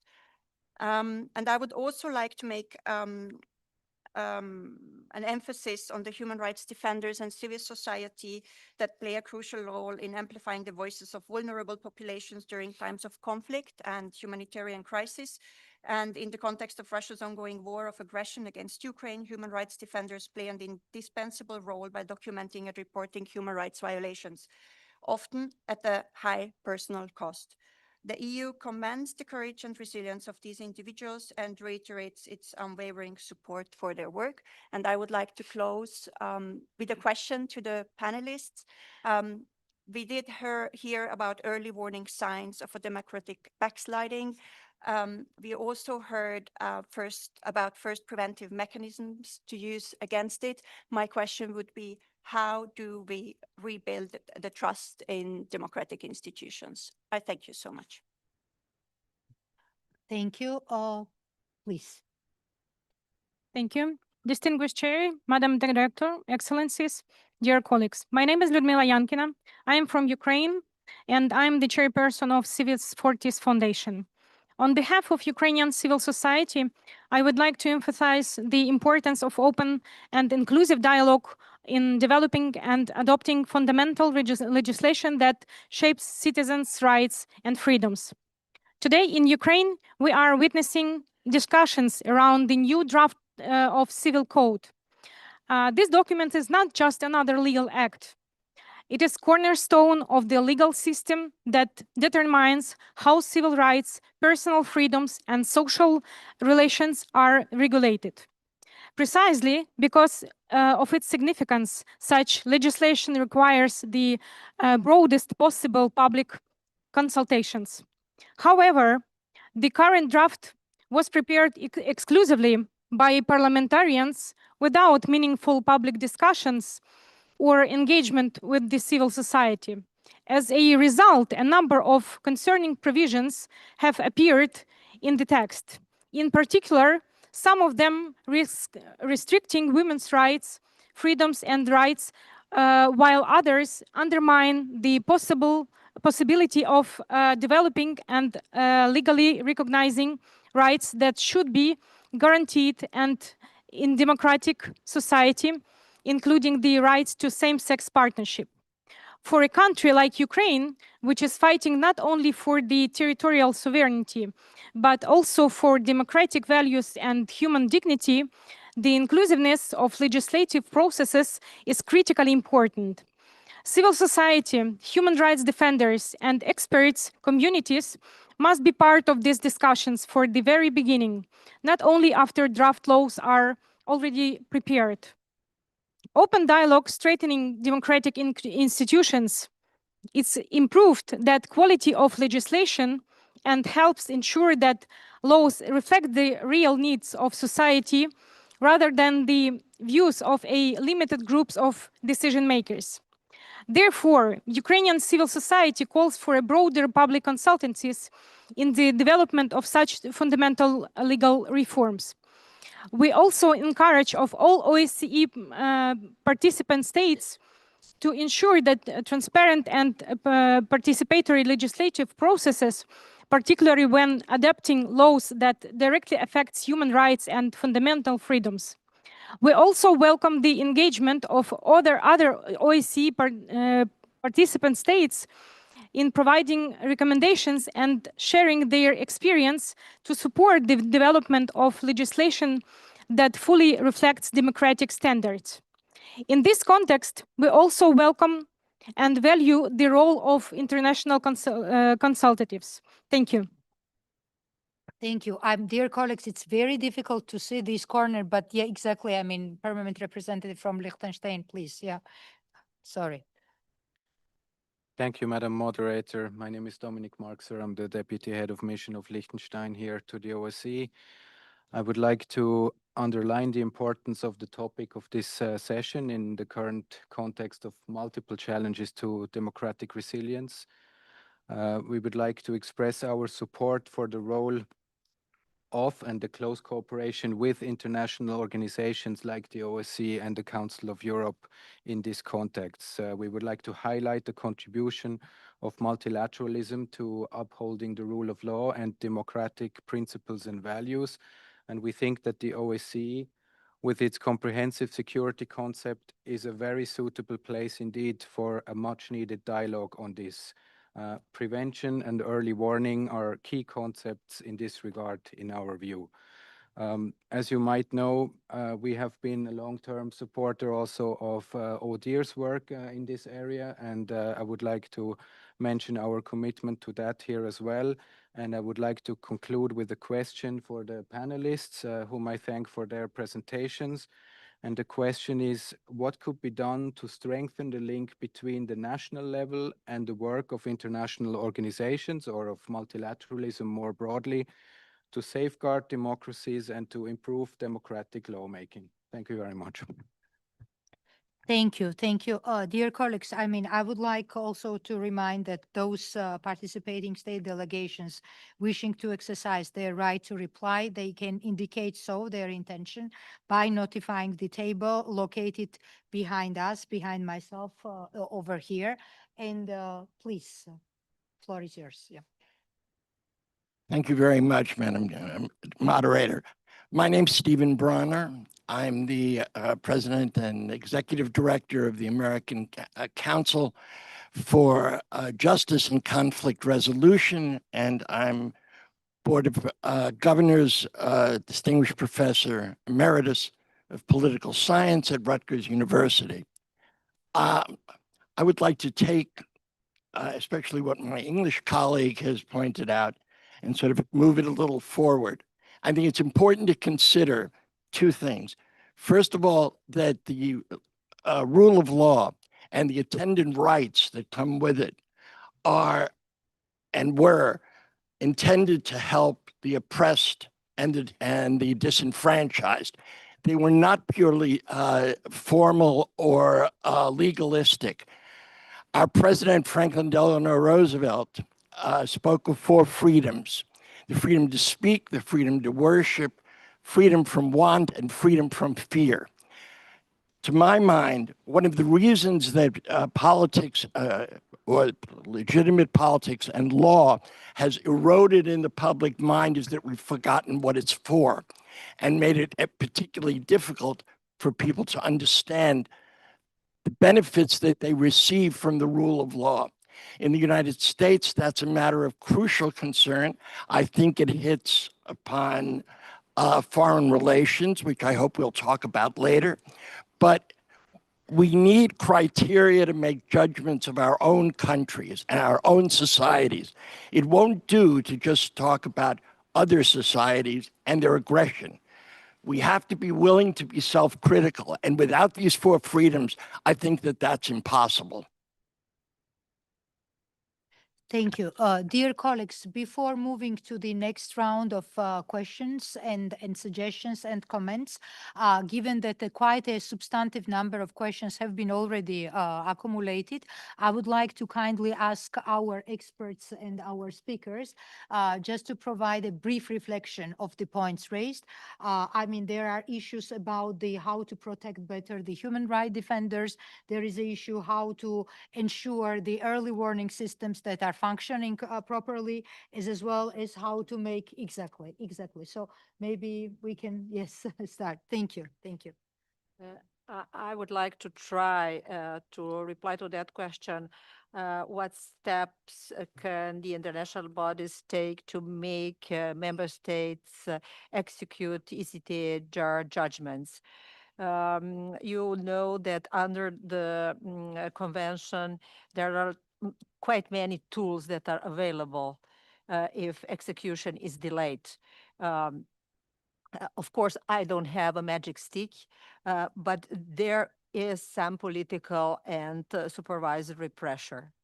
And there is also the so-called enhanced supervision. And there is infringement protocol under the protocol 14. What I would like to stress is what is extremely important, that all these measures, they go hand in hand with the NGOs, with the reactions and actions of the NGOs and human rights institutions, including also the action of lawyers who can submit communications to the Committee of Ministers, the so-called Rule 9. They can do that. And that together, we can only hope that eventually can work. So this is just a few instruments that are at disposal. Thank you. Thank you very much. Maybe other introducers can also complement. Yeah. Thank you. Thank you very much. I'd like to try and answer the really important question, what can be done to strengthen the link between the national level and the multilateral level? And my answer is connected to our American colleagues' comment about the 4 freedoms. I think what we're learning as we talk more about democratic resilience is the relevance of the guidelines to the established democracies, as well as to those states that have been democratizing. And I think the big challenge, therefore, and one of the things we need to try and generate recommendations on, is what resources are needed in the established democracies based on the guidelines, tailored for those actors in the established democracies who have an important role in relation to the legislative process, and perhaps tailored to particular countries as well. I think there's a big gap there in terms of resources. And those resources, I think, need to address precisely the question our colleague from the US has pointed out, that there are very particular concerns in the established democracies which need to be addressed, including the way in which the fundamental principles of rule of law, human rights and democracy are being discussed and the narrative surrounding those. And I think that's the big challenge. How do we generate resources for those actors in the national legal systems which are capable of giving effect to these guidelines in this particular moment of history? Thank you. And maybe last. Yeah, just very quickly, I'd like to try to respond a bit to the question of trust. Of course, there is no clear response to that, but just to say, I think it's important to invest in the narrative around democracy. I think we'll come to it tomorrow, but I think we need to work on that and change the narrative around democracy. The engagement of younger generations in civic education is certainly another key avenue. And then the third point I have is about processes that need to be transparent and participatory. We mentioned those, but I think also they need to be understood and seen and actually be fair.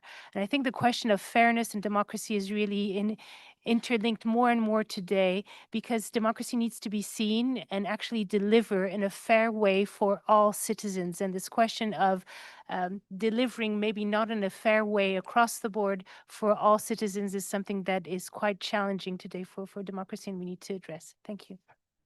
Thank you, thank you. And now we can continue, please. Yeah. Katarina Golubovic, Lawyers Committee for Human Rights, Serbia. Distinguished participants, a positive opinion of the Venice Commission on proposed constitutional and legislative provisions concerning the judiciary has been set as an indicator of progress in Serbia's accession process to the EU. This process has ensured that the views of civil society and professional experts are taken into account through the inclusive work of the Venice Commission. As a result, the constitutional reforms adopted in 2022 introduced important guarantees of autonomy and independence for the Serbian judiciary. Following the protests that began in November 2024, which called for the implementation of the rule of law and the protection of the right to a fair trial, some positive developments in prosecutorial and judicial practice have emerged.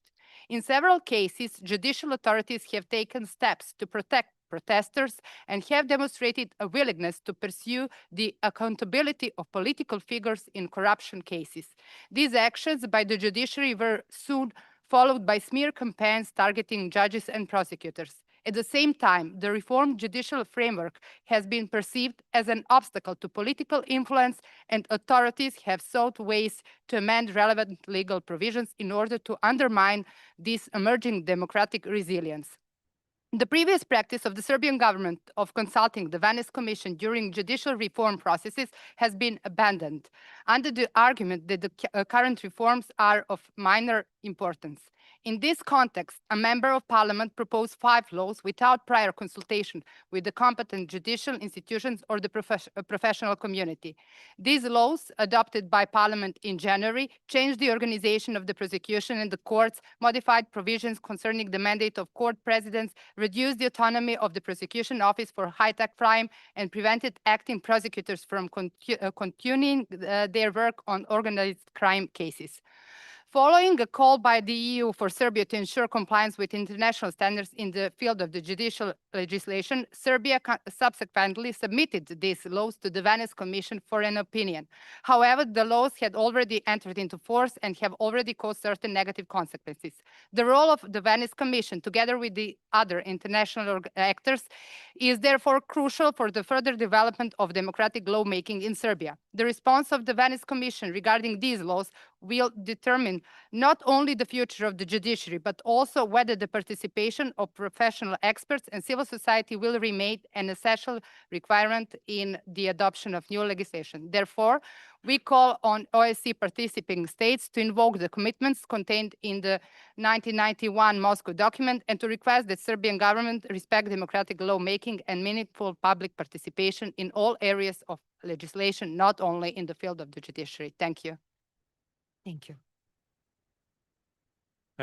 My name is Ihor Kohut. I represent Ukrainian Parliamentary Institute, Ukraine, Kyiv. First of all, I'd like Madam Moderator, introducers, Swiss chairmanship, and Nadir for taking this topic for this meeting.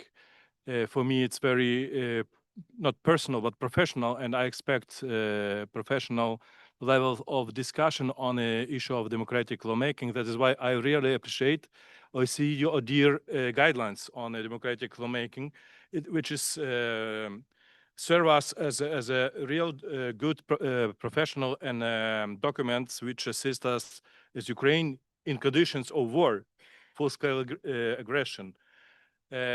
Continue parliamentary reform in Ukraine. I very agree with our representative that Ukrainian Verkhovna Rada showed not only resilience, but also resistance, keeping work plenary. And what I should mention that in time of war, first in half year after full-scale invasion, Verkhovna Rada established research service. In the anniversary of independence, Ukraine Verkhovna Rada adopt law on lawmaking activity, which is, includes most of the very important part of the democratic lawmaking procedure. Pre and post legislative scrutiny, public consultation, so on. Of course, we suffer from this aggression not only because it's direct threat, direct measures of security. This postponed effect of Russia aggression and limitation of the access to public consultation. Of course, Verkhovna Rada restore access of media, restore public broadcasting of sessions. But in these conditions, we are really in a very shortage of resources, knowledge, expertise to provide these parliamentary reforms in a good way, because one of the biggest provider of assistance during the years of this assistance was USAID. Now, Ukrainian Verkhovna Rada and civil society really are feeling this shortage of resources to conduct further democratic reforms. And of course, we appreciate all partners, all states, all countries who provide enormous assistance to Ukraine with regard of keeping our statehood and recovery. But take into consideration this long process, it's post this crisis effect. Also, we're feeling through the absence of the elections. It is very important democratic institute, and which is like muscles, hard muscles for system, democratic system, which is we are not able to provide. I'm very sorry, but I really need to interrupt. Yes. My last Yeah. remarks. It's about the necessity to keep attention on a further support of the reform and democratic legislative, and as well as civil society with the skills of taking part in public consultation and others. Thank you. This young gentleman, yes, over there, yeah. Dear moderator, thank you for providing this opportunity. My name is Emil Zadaev. I'm here on behalf of the NGO, Strategic Communication Center based in Azerbaijan. To begin, I would like to note the positive momentum in peace agenda between Azerbaijan and Armenia. Significant steps are being taken to establish peace, economic ties are being opened, and contacts between civil societies are being established. We welcome this and hope for this process to continue. However, unfortunately, certain obstacles still exist that hinder the peace process. We, as representatives of civil society, express hope for building of sustainable peace and therefore consider it necessary to highlight the areas where the government still need to work on legislation. The issue touched one of the most sensitive area of legislation, namely the prevention of hate speech in the education system. Based on our monitoring of textbooks and supplementary school literature published by official institution of Republic of Armenia, we identified overt instances of hate speech and falsification of facts that could create misconception among the younger generation. Armenia are committed to both domestic and international obligations in this sphere. For example, according to the Constitution of Republic of Armenia, Article 47 and Article 48, freedom of expression is guaranteed right, but may be limited if it violates the rights of others. The Criminal Code of Armenia criminalizes public calls for violence, hostility, or discrimination based on nationality, race, or religion. The law on education, which was actually amended in 2023, enshrines the state's obligation to ensure the education of students in the spirit of respect of human rights, tolerance, and non-discrimination. However, these books are still present in the education system. It appears that the country lacks the mechanism for monitoring and recording this violation. We would like to see a more active role from both the government and the civil society in highlighting this issue. As a civil society based in Azerbaijan, we find it difficult to raise these concerns to the Armenian government. That's why we'd like to see the government, that we'd like to see the bridge between the government and the Armenian civil society in this sphere. Overall, a monitoring mechanism for this violation should be developed, and international actors should also assist the government. Thank you for your attention. I thank you, this lady, yes. Thank you, Madam Moderator. My name is Victoria Molodova. I represent the Indigenous of Russia Foundation, a grassroots initiative that advocates for the rights and self-determination of indigenous peoples in Russia. Today, defending indigenous rights in Russia is increasingly treated as a crime. The fundamental problem of our communities is that indigenous peoples and ethnic minorities in Russia have no say in decision about our land, languages, and our resources. In 2024, the Russian government labeled more than 50 independent indigenous initiatives as extremist organizations and later as a terrorist organization. Many of these groups were working to preserve indigenous languages, culture, and traditional knowledge. In autumn 2025, police arrested Altai indigenous activist Aruna Arna, a mother of three. On August 26, 2025, she was added to the terrorist and extremist list after speaking out against a new law that dismantled the system of local self-government in the Altai Republic. On December 17, 2025, Russian authorities arrested indigenous activist Daria Yegoreva on terrorism-related charges. A Moscow court extended her pre-trial detention for 3 more months, and she's facing up to 20 years in prison. In February this year, the Russian Ministry of Justice also declared Regional Deputy Alexander Ivanov in Parliament of Republic of Sakha as a foreign agent after he spoken about the support of and protection of Sakha language. Aruna Arna, Alexander Ivanov, and Daria Yegoreva, and many others are not criminals. They're simply defending their constitutional rights and protecting their lands, languages, and cultures. And today, many indigenous activists in Russia face prison, persecution, or are forced to flee the country because of their advocacy work. In 2024, Russia and Western countries conducted their largest prisoner exchange since the Cold War, and this showed that international negotiations can help secure the release of political prisoners. However, most of these released were ethnic Russians, while indigenous political prisoners were left out.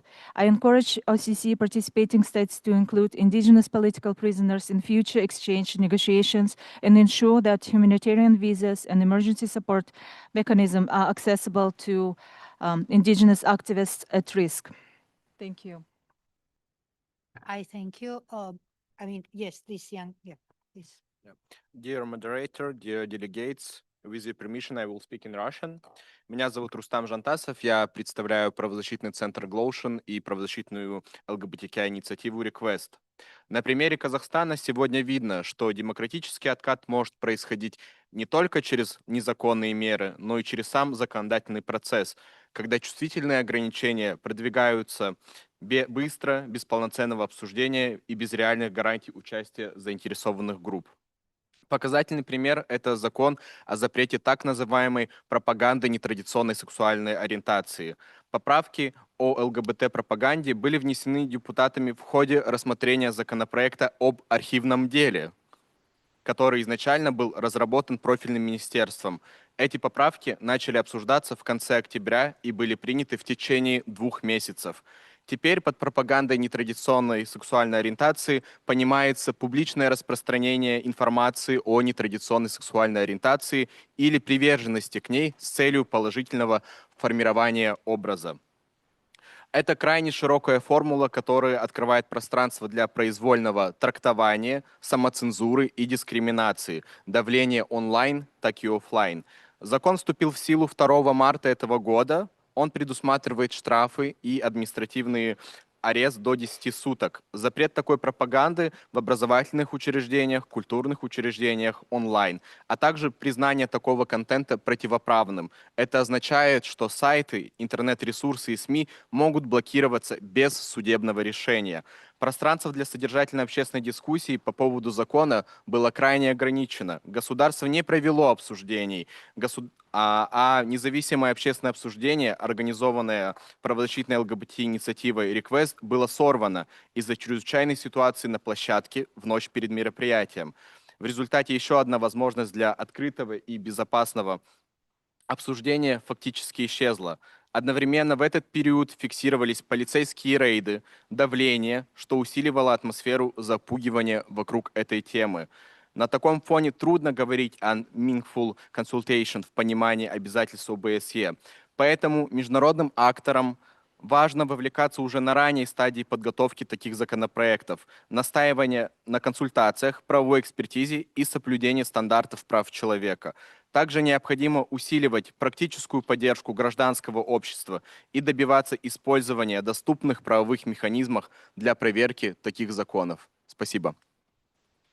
Dear colleagues, I would like also to encourage you to ask the questions also to our introducers, because I think it's a quite an important and a great opportunity to do so. But yes. Уважаемые коллеги, благодарю за ваше выступление. Меня зовут Александр Минюков, я представляю проект The Arc, а также консулов антивоенного комитета российской оппозиции. Я благодарю предыдущего спикера за затронутую тему. Наша сессия ставит важный вопрос. Как демократическая эрозия происходит не вопреки закону, а посредством закона? Казахстан в 2026 году предоставил нам наглядный кейс того, как законодательные механизмы и правоприменительные процедуры могут быть инструментализированы в целях прямо противоположных обязательствам государств-участников ОБСЕ. С начала этого года власти Казахстана резко изменили свою практику в отношении антивоенных россиян, нашедших убежище на его территории. Речь идет не об абстрактных тенденциях, а о конкретных людях. В январе IT-специалист Александр Качкуркин, гражданин Украины и России, был депортирован в Россию за несколько часов на основании лишь 2 сфабрикованных административных протоколов за переход улицы и курение кальяна. По прилете в Москву его немедленно арестовали по делу о государственной измене. Сейчас ему грозит до пожизненного заключения. Одобрена также экстрадиция экс-волонтера штаба Навального Юлии Емельяновой и чеченского активиста Мансура Мавлаева. Дезертир Семен Бажуков был по свидетельствам физически похищен и доставлен на российскую военную базу в Приозерске. Обратите внимание на механизм. Это не открытое нарушение закона. Это использование законных процедур в обход их смысла, административных протоколов для обхода экстрадиционных гарантий, миграционного законодательства для координации с иностранными спецслужбами, судебных решений для легитимизации заведомо политически мотивированных высылок. Именно то, о чем предупреждает повестка нашей сессии – демократическая эрозия через формально-правовые механизмы. Как упоминалось ранее, в рамках сессии эта встреча призвана оказывать реальное влияние на правовую практику стран-участниц. И именно поэтому мы призываем ОБСЕ и ее институты, в первую очередь БДИПЧ, дать оценку этой практике и содействовать выработке стандартов, которые не позволят государствам-участникам превращать процедуры верховенства права в инструмент межгосударственных репрессий. Законность процедуры не равна законности ее цели. Именно этот принцип должен стать одним из ключевых маркеров при оценке качества демократического законотворчества и законоприменения. Благодарю за внимание. I thank you. Здравствуйте. Здравствуйте, меня зовут Душан Валечек, я представляю международное общественное движение «АЛЛАТРА». Наше движение уже много лет занимается вопросами климата и геодинамики, экологии и угроз здоровью, и также защитой прав человека и укреплением социальной сплоченности. Если мы хотим укрепить или защитить демократию, нам прежде всего необходимо заняться гибридной угрозой, которая уже проникла во всю демократическую систему. Речь идет о транснациональной антикультовой сети, которая представляет серьезный риск для демократических институтов и принципов законотворчества.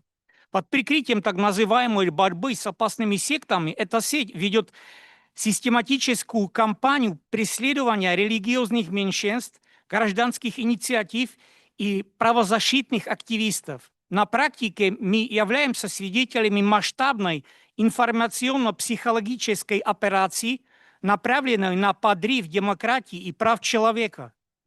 Эта сеть оказывает давление на государственных чиновников, взаимодействует с полицией, прокурорами и судьями, и также использует журналистов для распространения своей пропаганды управляемой РАЦИРС, Российской ассоциацией центров изучения религий и сект, возглавляемой Александром Дворкиным.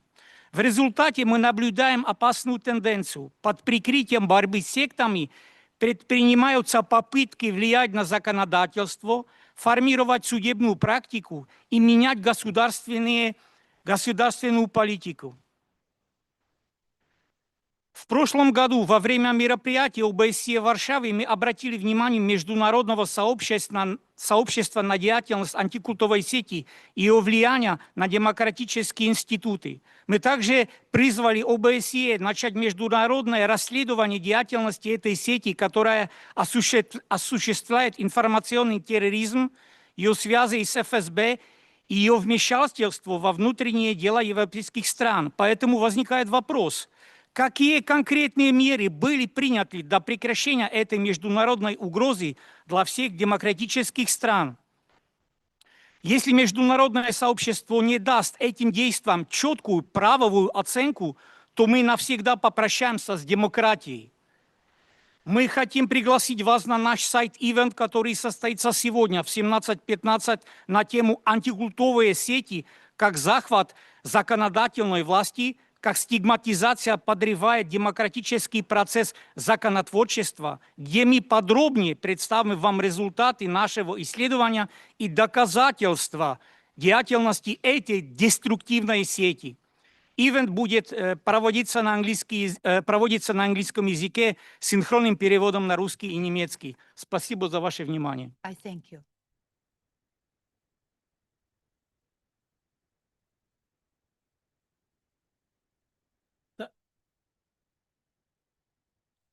Danke. Ich werde auf Deutsch sprechen. Ich will mich erst bedanken bei den OECD für die Hilfe, die Roma in demokratische Prozesse zu involvieren. Wir haben neben alle Herausforderungen auch eine Herausforderung, wie können wir die Roma in Prozesse von Legislative und in Parlamente mitzubringen, zusammen zum Arbeiten.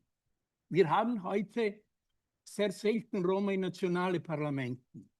Wir haben seit langer Zeit kein Roma in europäische Parlament. Früher haben wir gehabt, ja. Und jetzt ist das Problem, wie können 7 bis 10 Millionen Menschen wirklich in eine inklusive Rolle in einer Gesellschaft zu spielen. Ich will mich nur bedanken bei OECD, dass wir arbeiten wirklich jetzt in letzter Zeit in eine Richtung, eine Roma-Plattform für Dialog zu aufbauen. Wir haben auch mit der Abteilung für Justiz und für die, mit die Marta Kos, mit einem Team abgesprochen, die ganze Idee.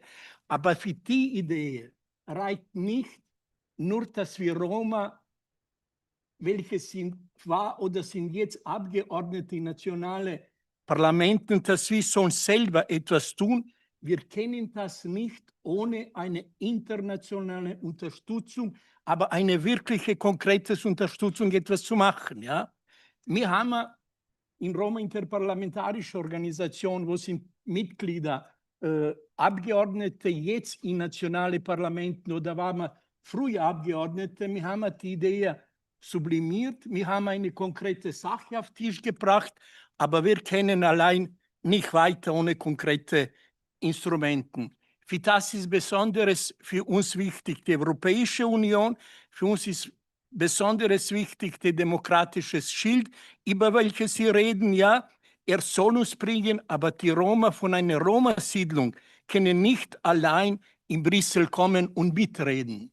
Viele andere Gruppen haben eigene Mittel, haben eigene Instrumente, ja, aber besonders jetzt, wo sind die Roma betroffen, in Ländern, wo die Demokratie stagniert, ja, die brauchen jetzt zusammenarbeiten mit nationalen Parlamenten, zusammen mit Europäisches Parlament, zusammen mit interparlamentarische verschiedene Gruppen, weil nur das kann den ganzen Prozess weiterführen. Ich will mich noch einmal bedanken und ich hoffe, wir werden für diese Idee wirklich eine internationale Unterstützung haben und das ist die Rolle von internationalen Organisationen, wo können helfen, Gruppen wie Roma oder andere Gruppen, welche sind verbreitet in die ganze OECD-Area, aber wirklich können nicht allein etwas zu machen. Danke. I thank you. Please. Thank you. Thank you very much, ladies and gentlemen. My name is Robert Dubrowotsky. I'm the public defender of the fundamental rights of the Slovak Republic. Once again, thank you very much me to be here and to be the speaker tomorrow to bring you some ideas from the Slovakia. Just short intervention. Me as an ombudsman, as an independent body, human rights body of Slovak Republic, I see how important it is to have such a good exchange of views. And I'm very thankful to the Venice Commission, because Venice Commission visited Slovakia and gave me as an ombudsperson, good legal opinion, which I used when I was challenging the Slovak foreign agent law, NGO law, which I challenged in the Constitutional Court, and we won. We succeed. This law has been declared as unconstitutional, and many ideas, many fruitful ideas I got from the conclusion of the Venice Commission. And thank you very much to the ODIHR. ODIHR is providing the legal training. So for example, in the Slovakia, on the beginning of the last year, there were big anti-governmental protests. And I decided with my team to observe how the Slovak police will react, because the Prime Minister, Robert Fico, has declared that he will send the police and the police will use the force against the protesters. So we decided to observe the protests, and police acted in conformance with the law and the law of the assembly. And the ODIHR gave us training to my team how to observe. So I just wanted, ladies and gentlemen, to say we have such good organizations, such good experts. So let's use their knowledges. And I will tomorrow speak into the details. Thank you. I thank you. No, yes. Yeah. No, you. Sorry, I don't know your name. It's me. So, but Oh, all right, we're thank you. asking for quite some time. So, yeah. Thank you, Madam Moderator. My name is Kaya Mamedov. I am Member of Parliament of Azerbaijan. And I'd like to thank you for organizing this meeting, this time on the thing that we are doing on a daily basis, namely lawmaking. First of all, I'd like to reject some unsubstantiated claims and raised again on my country regarding the independence of judicial system in Azerbaijan. I believe the fact of this such statement is actually constitutes sort of attack on the independence of judiciary. Allow me first to thank the ODIHR for organizing this timely meeting. And as highlighted in relevant international documents on best practices on democratic lawmaking, the quality of legislation indeed depends not only on its content, but also on the procedures through which it is developed, debated, and adopted. In my country, at least in our parliament, these principles are reflected in the in terms of constitutional and legislative framework that governs this very process.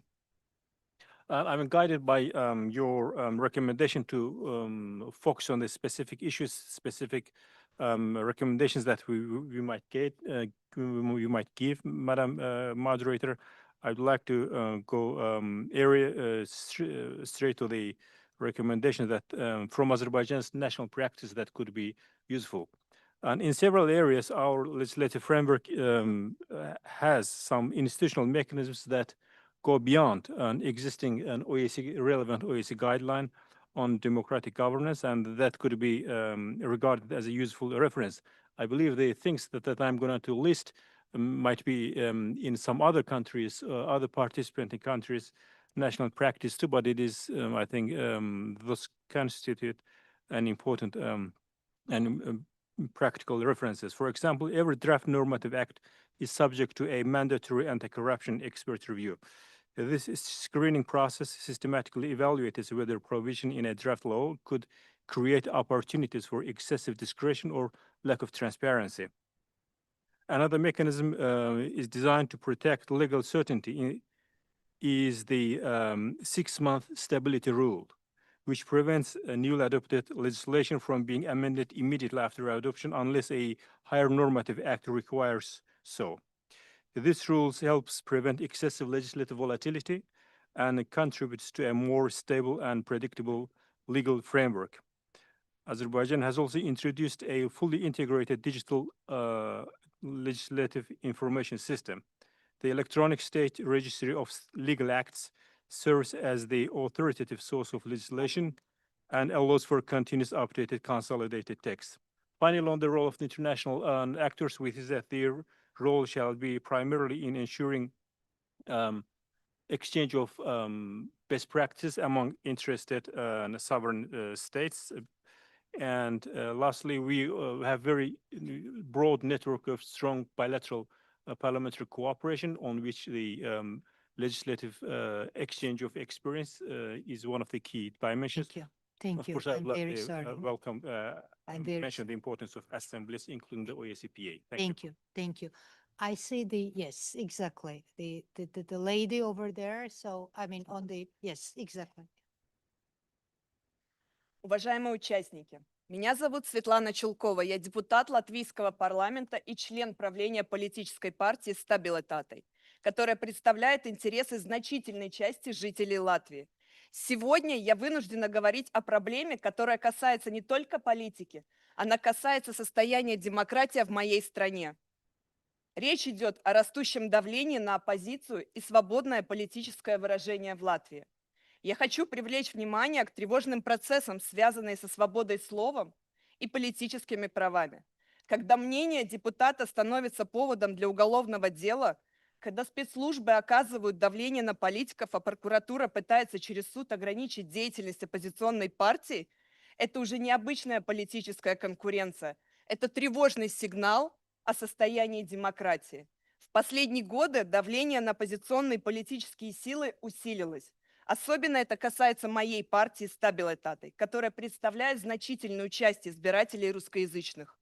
Сегодня мы сталкиваемся с рядом тревожных фактов. Прокуратура пытается через суд закрыть нашу политическую партию.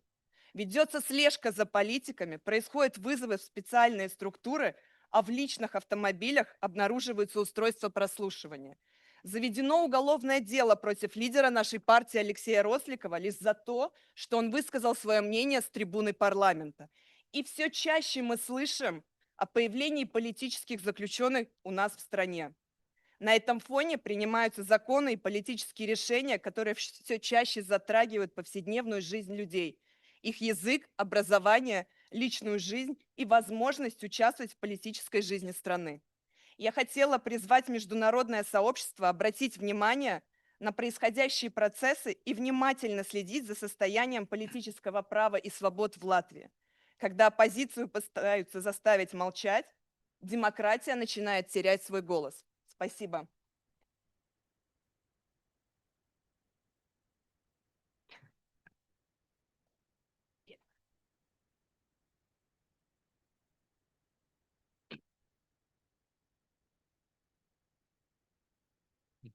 Дамы и господа, демократические законы – это важная часть политической системы любого государства. Этот процесс прежде всего должен идти в рамках национальной суверенитета и конституции. Международные организации I'm могут very давать sorry, but лишь please, can you present yourself? Thank you. К сожалению, на Западе иногда используют тему демократии и прав человека как политические Извиняюсь, инструменты. можете вы представить себя? Нередко используют избирательный подход и двойные стандарты. Спасибо. Sorry, you have to present yourself. Please present yourself. Thank you. Можете представить себя?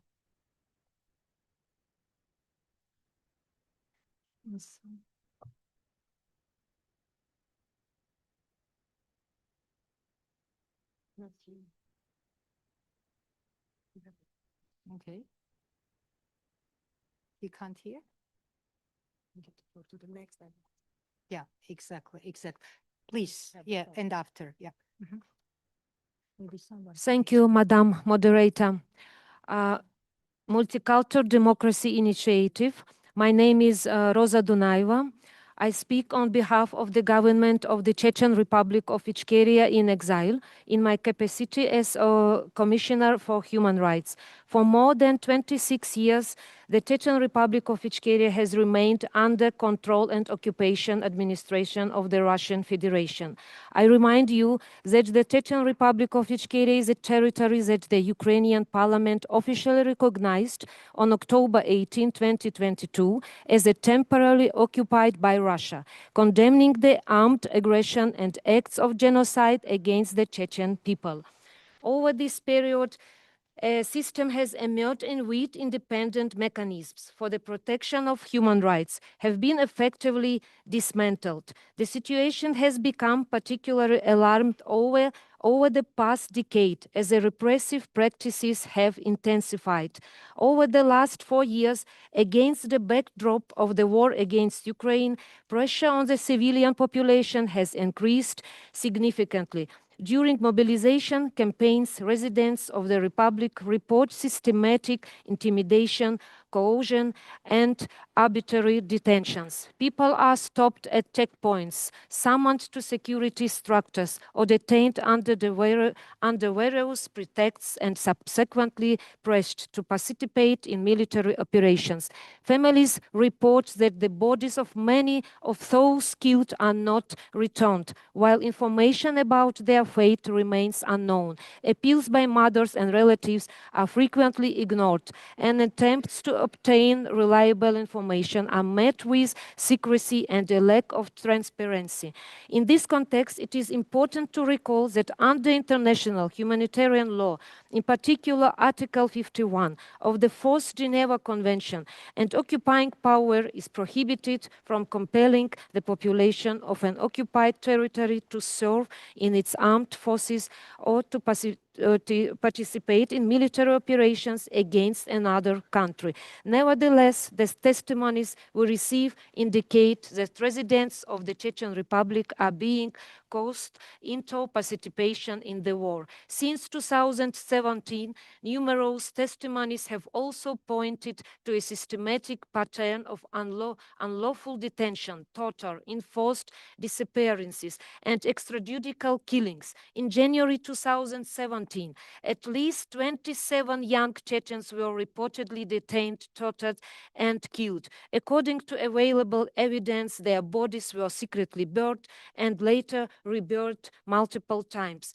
While their families have still not received full information about the locations of the final burial sites. Victims report that detentions often occur without court orders. Individuals are taken to security structures, including district police departments and units of the Ministry of Internal Affairs, where they may be held for extended periods without access to lawyers, judges, or relatives.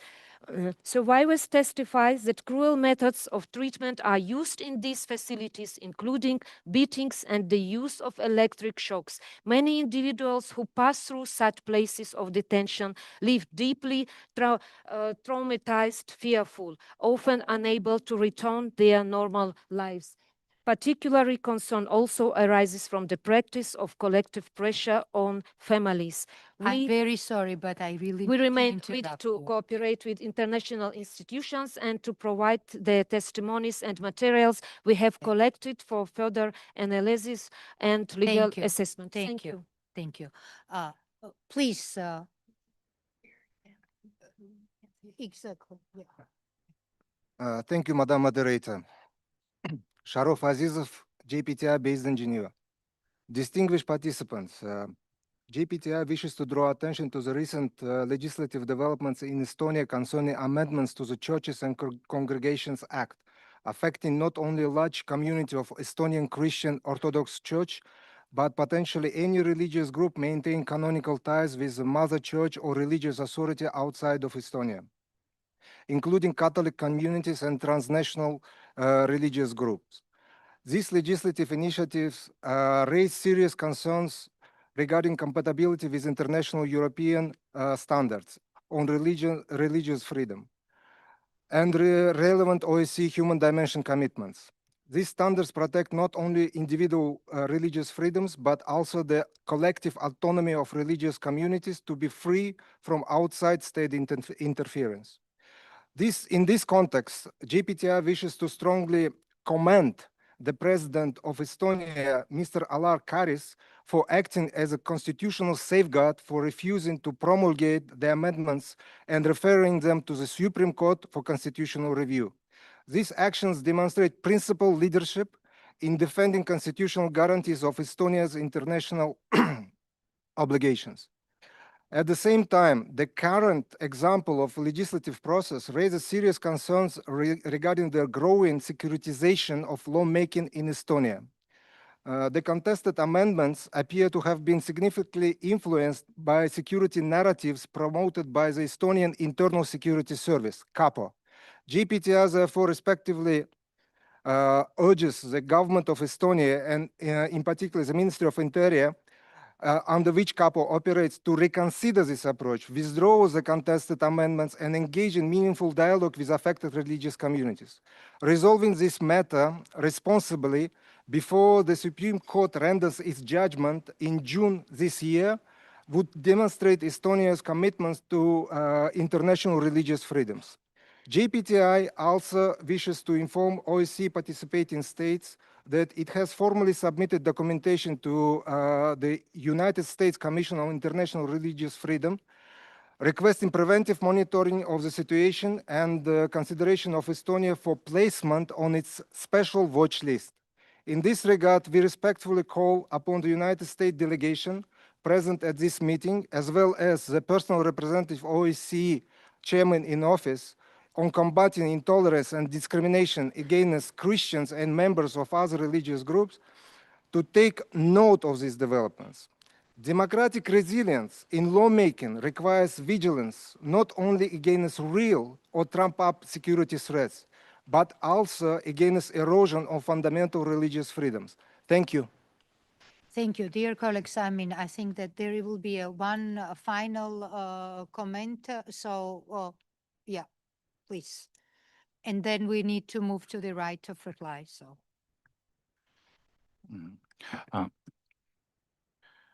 Dear Chair, Excellencies, and colleagues, my name is Arsen Aubakirov. I am speaking on behalf of the Human Rights Consulting Group Public Foundation and Human Rights LGBTQI Plus Initiative request from Kazakhstan. I would like to share several observations about lawmaking and democratic resilience in Kazakhstan. In recent years, we have seen an increasing use of accelerated legislative procedures for laws that affect fundamental rights and democratic institutions. Bills are often adopted very quickly, sometimes within just a few working weeks. Public consultations are limited, and civil society and independent experts have little time to review the proposals and provide meaningful input. As a result, laws with serious human rights implications may be adopted without proper public debate. One example, in either prohibition of so-called propaganda of non-traditional sexual orientation, this provision was added to draft law and archival affairs that had already passed its first reading. The process began on 28th of October 2025. The lower chamber adopted the amendments on 12th of November, while the document this change became publicly available only on 16th of November. The upper chamber adopted the law on 18th of December. It was signed by the president on the 13th of December and entered into force on the 2nd of March 2026. In total, the formal procedure lasted 65 calendar days. Another example is a recent constitutional reform. Changes affecting about 84% of the constitution were announced in September 2025. The draft Drafting Commission was created on 21st of January 2026. The first meeting took place on 24th of January, and the final text was published on 31st of January. The referendum has held on the 15th March 2026, leaving a very limited time to public discussion. In total, the formal procedure lasted 34 calendar days. We also observe that sensitive legislative initiatives are often advanced when international attention is lower, often after major international human rights procedures or meetings. We encourage OSCE participating states to ensure that legislative process affecting fundamental rights and are transparent, inclusive, and allow sufficient time for public consultations. Government should meaningfully engage civil society, independent experts, and affected communities in early stages of drafting legislation, and avoid the use of acceleration procedures for politically sensitive laws that may restrict human rights. Particular attention should also be given to international institutional reform that may restrict human rights. Thank you for your attention. Thank you. Dear colleagues, now we need to move to the right of reply. So, and the first on my list is distinguished representative from Greece. Thank you, Madam Moderator. My name is Morfo Belligani, representing the Greek delegation to OSCE. Greece fully subscribes to the EU statement, and in addition, I would like to exercise my right of reply since Greece was mentioned. The Muslim minority in Thrace is a religious minority comprising Sunnis and Alevis. Its presence and legal status in Greece were prescribed in the 1923 Lausanne Treaty, which defined the minority on the basis of religion without reference to the ethnic origin of its members. The latter can identify themselves as of Turkic, Pomak, or Roma origin, exercising the right of self-identification that Greece fully respects. What cannot be accepted is any attempt to impose a sole collective identity on all minority members, other than the religious one firmly established by the Treaty of Lausanne. Members of the minority are Greek citizens, enjoying all rights and freedoms guaranteed by the Greek Constitution without any discrimination. Additionally, they enjoy minority rights accorded to them by the Lausanne Treaty regarding their freedom of religion, their education, and their civil rights. The Muslim minority in Thrace is a thriving and active minority, ever growing in numbers thanks to the continuous interest of the Greek state for their integration in the wider society and the several advantageous measures adopted to the benefit of its members. Allow me to add that in almost all successive parliamentary elections held in Greece since 1927, members of the Muslim minority in Thrace have been elected as members of parliament. Following the most recent parliamentary elections, July 2023, there are currently 4 MPs, members of the Muslim minority, serving in the Greek parliament and taking part in the lawmaking process. I thank you. Thank you. And next on my list is distinguished representative from Serbia. Thank you, Madam Chair. Following the statement made by Ms. Katerina Golubovic, President of Lawyers Committee for Human Rights, the Republic of Serbia exercised its rights of reply in order to bring to the attention of the organizers, participating states, and all the panelists the following. When referring to the adopted amendments and supplementations to the judicial legislation, it is essential to draw a clear distinction between the procedure for the adoption of laws and the competence to propose laws. When the Ministry of Justice prepares draft laws, such drafts are submitted to the European Commission. A public consultation process is duly organized and transparent procedures are conducted in accordance with applicable regulatory framework. However, in the present case, the rules of procedure of the government, which govern the legislative procedure in situations where the government acts as the authorized proposer of a law and where public consultations are to be conducted, are not applicable. Instead, the applicable procedural framework is that prescribed by the rules of procedure of the National Assembly. The rules of procedure of the National Assembly do not provide for a mandatory public consultation and designate the following as authorized proposers of legislation: the government, a member of parliament, 30,000 citizens, and the government of an autonomous province, 4 authorized proposers in total. Given the application of these rules of procedure in the process of proposing the amendments and supplements to the judicial laws, the procedure was different, namely, it was conducted without the organization of a public consultation and without communication with the European Commission. In the Republic of Serbia, there is no mechanism for the suspension of enhanced laws, as the Minister of Justice emphasized during his most recent visit to Brussels, where he met with the Commissioner for Justice as well as Mr. A meeting of the same matter will also held in Belgrade. In doing so, the Republic of Serbia demonstrated its commitment to open dialogue and full transparency without avoiding any issue or question raised. The laws have been submitted to the Venice Commission and its opinion is currently awaited. In accordance with the requirements of the Venice Commission, we will intervene and adjust the legislative solutions accordingly. Thank you.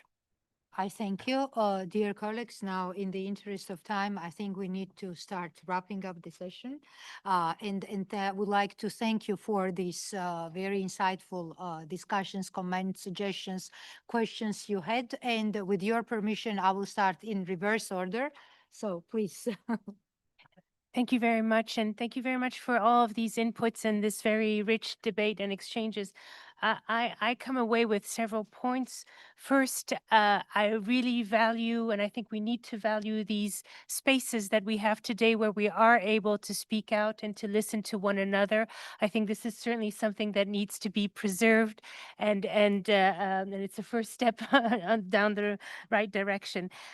Second, I think, again, I see the importance of building partnerships at international level, but also at national levels. I think there's a lot to be gained in bridging gaps and making the links where necessary in order to have strengthened the democratic process. And third, I think what is really important is for at least from our point of view, is to strengthen the institution of parliaments. I think it's important you cannot and we cannot avoid parliaments. They're at the heart of democratic practices. They are not perfect for sure, but I think the institution needs to be empowered, protected, and be provided with all possible skills in order to perform its role, its constitutional mandate in the most effective way. So I think this is a key element in terms of democratic resilience. Thank you very much. Thank you, thank you, thank you. And Madame Betteto, please. That was a question before, and it was a question, what can we do against this erosion of democracy? And my thoughts revolve around the following. First, we have to recognize the pattern early. Early intervention is really vital, and naming it. So no sweeping under the carpet, recognizing the pattern, and then naming it, and of course the reaction. Then second, I think what can be done, it is to defend the information integrity. So not the fake news, but information integrity. Third, and this is, I think, what we're doing here, and it has been an extremely rich experience for me, it is protecting the civic space in its entirety. Then the fourth, I would say it is to organize not around personalities, because sometimes in such countries there is one autocrat that is really the leading personality. We should not organize ourselves around personalities, but around procedures. So this is, I think, also important. And second, what crosses my mind, it is try to be broad-based, including, not excluding, including as many people as possible. Association, professional association, bars, trade unions, anyone I can think of, and we can share our thoughts with. So these are my ideas. I hope you can take some of it home, and thank you. Thank you, please. Thank you very much. Really just wanted to go back to a point I made earlier about the resources for national actors and the gap which exists there. And I think that's one of the most important lessons I'm taking away from our discussions today. The importance of partnerships, working, as Nina has said, across different jurisdictions with different partners, different actors. The guidelines are very, very good at identifying the different types of actors who have a role in the legislative cycle. And I think that I'm very acutely conscious that many of those actors working at the national level really don't have many helpful resources about how the legislative process is so crucial in giving effect to the fundamental values of democracy, the rule of law, and human rights. And I just wanted to pick up as well on something Karine mentioned earlier, which is that we really need to be looking at the actors who are capable of building a democratic culture, which is capable of surviving in the long term. So that actually also means really focusing some of those resources on officials in parliaments, in governments, drafters of legislations. So not just those transient political majorities who are here one day and gone the next. We really need to be focusing on where actors can build democratic cultures in the long run, and we need to generate the resources working with partners internationally and at the local level to translate these guidelines into useful materials. Thank you. Thank you. Thank you. So, dear colleagues, with this, I declare the session as concluded. So I, of course, invite you for a number of side events that are happening, in parallel. And tomorrow, the second session starts at 10:30. So have a very nice evening ahead. Thank you.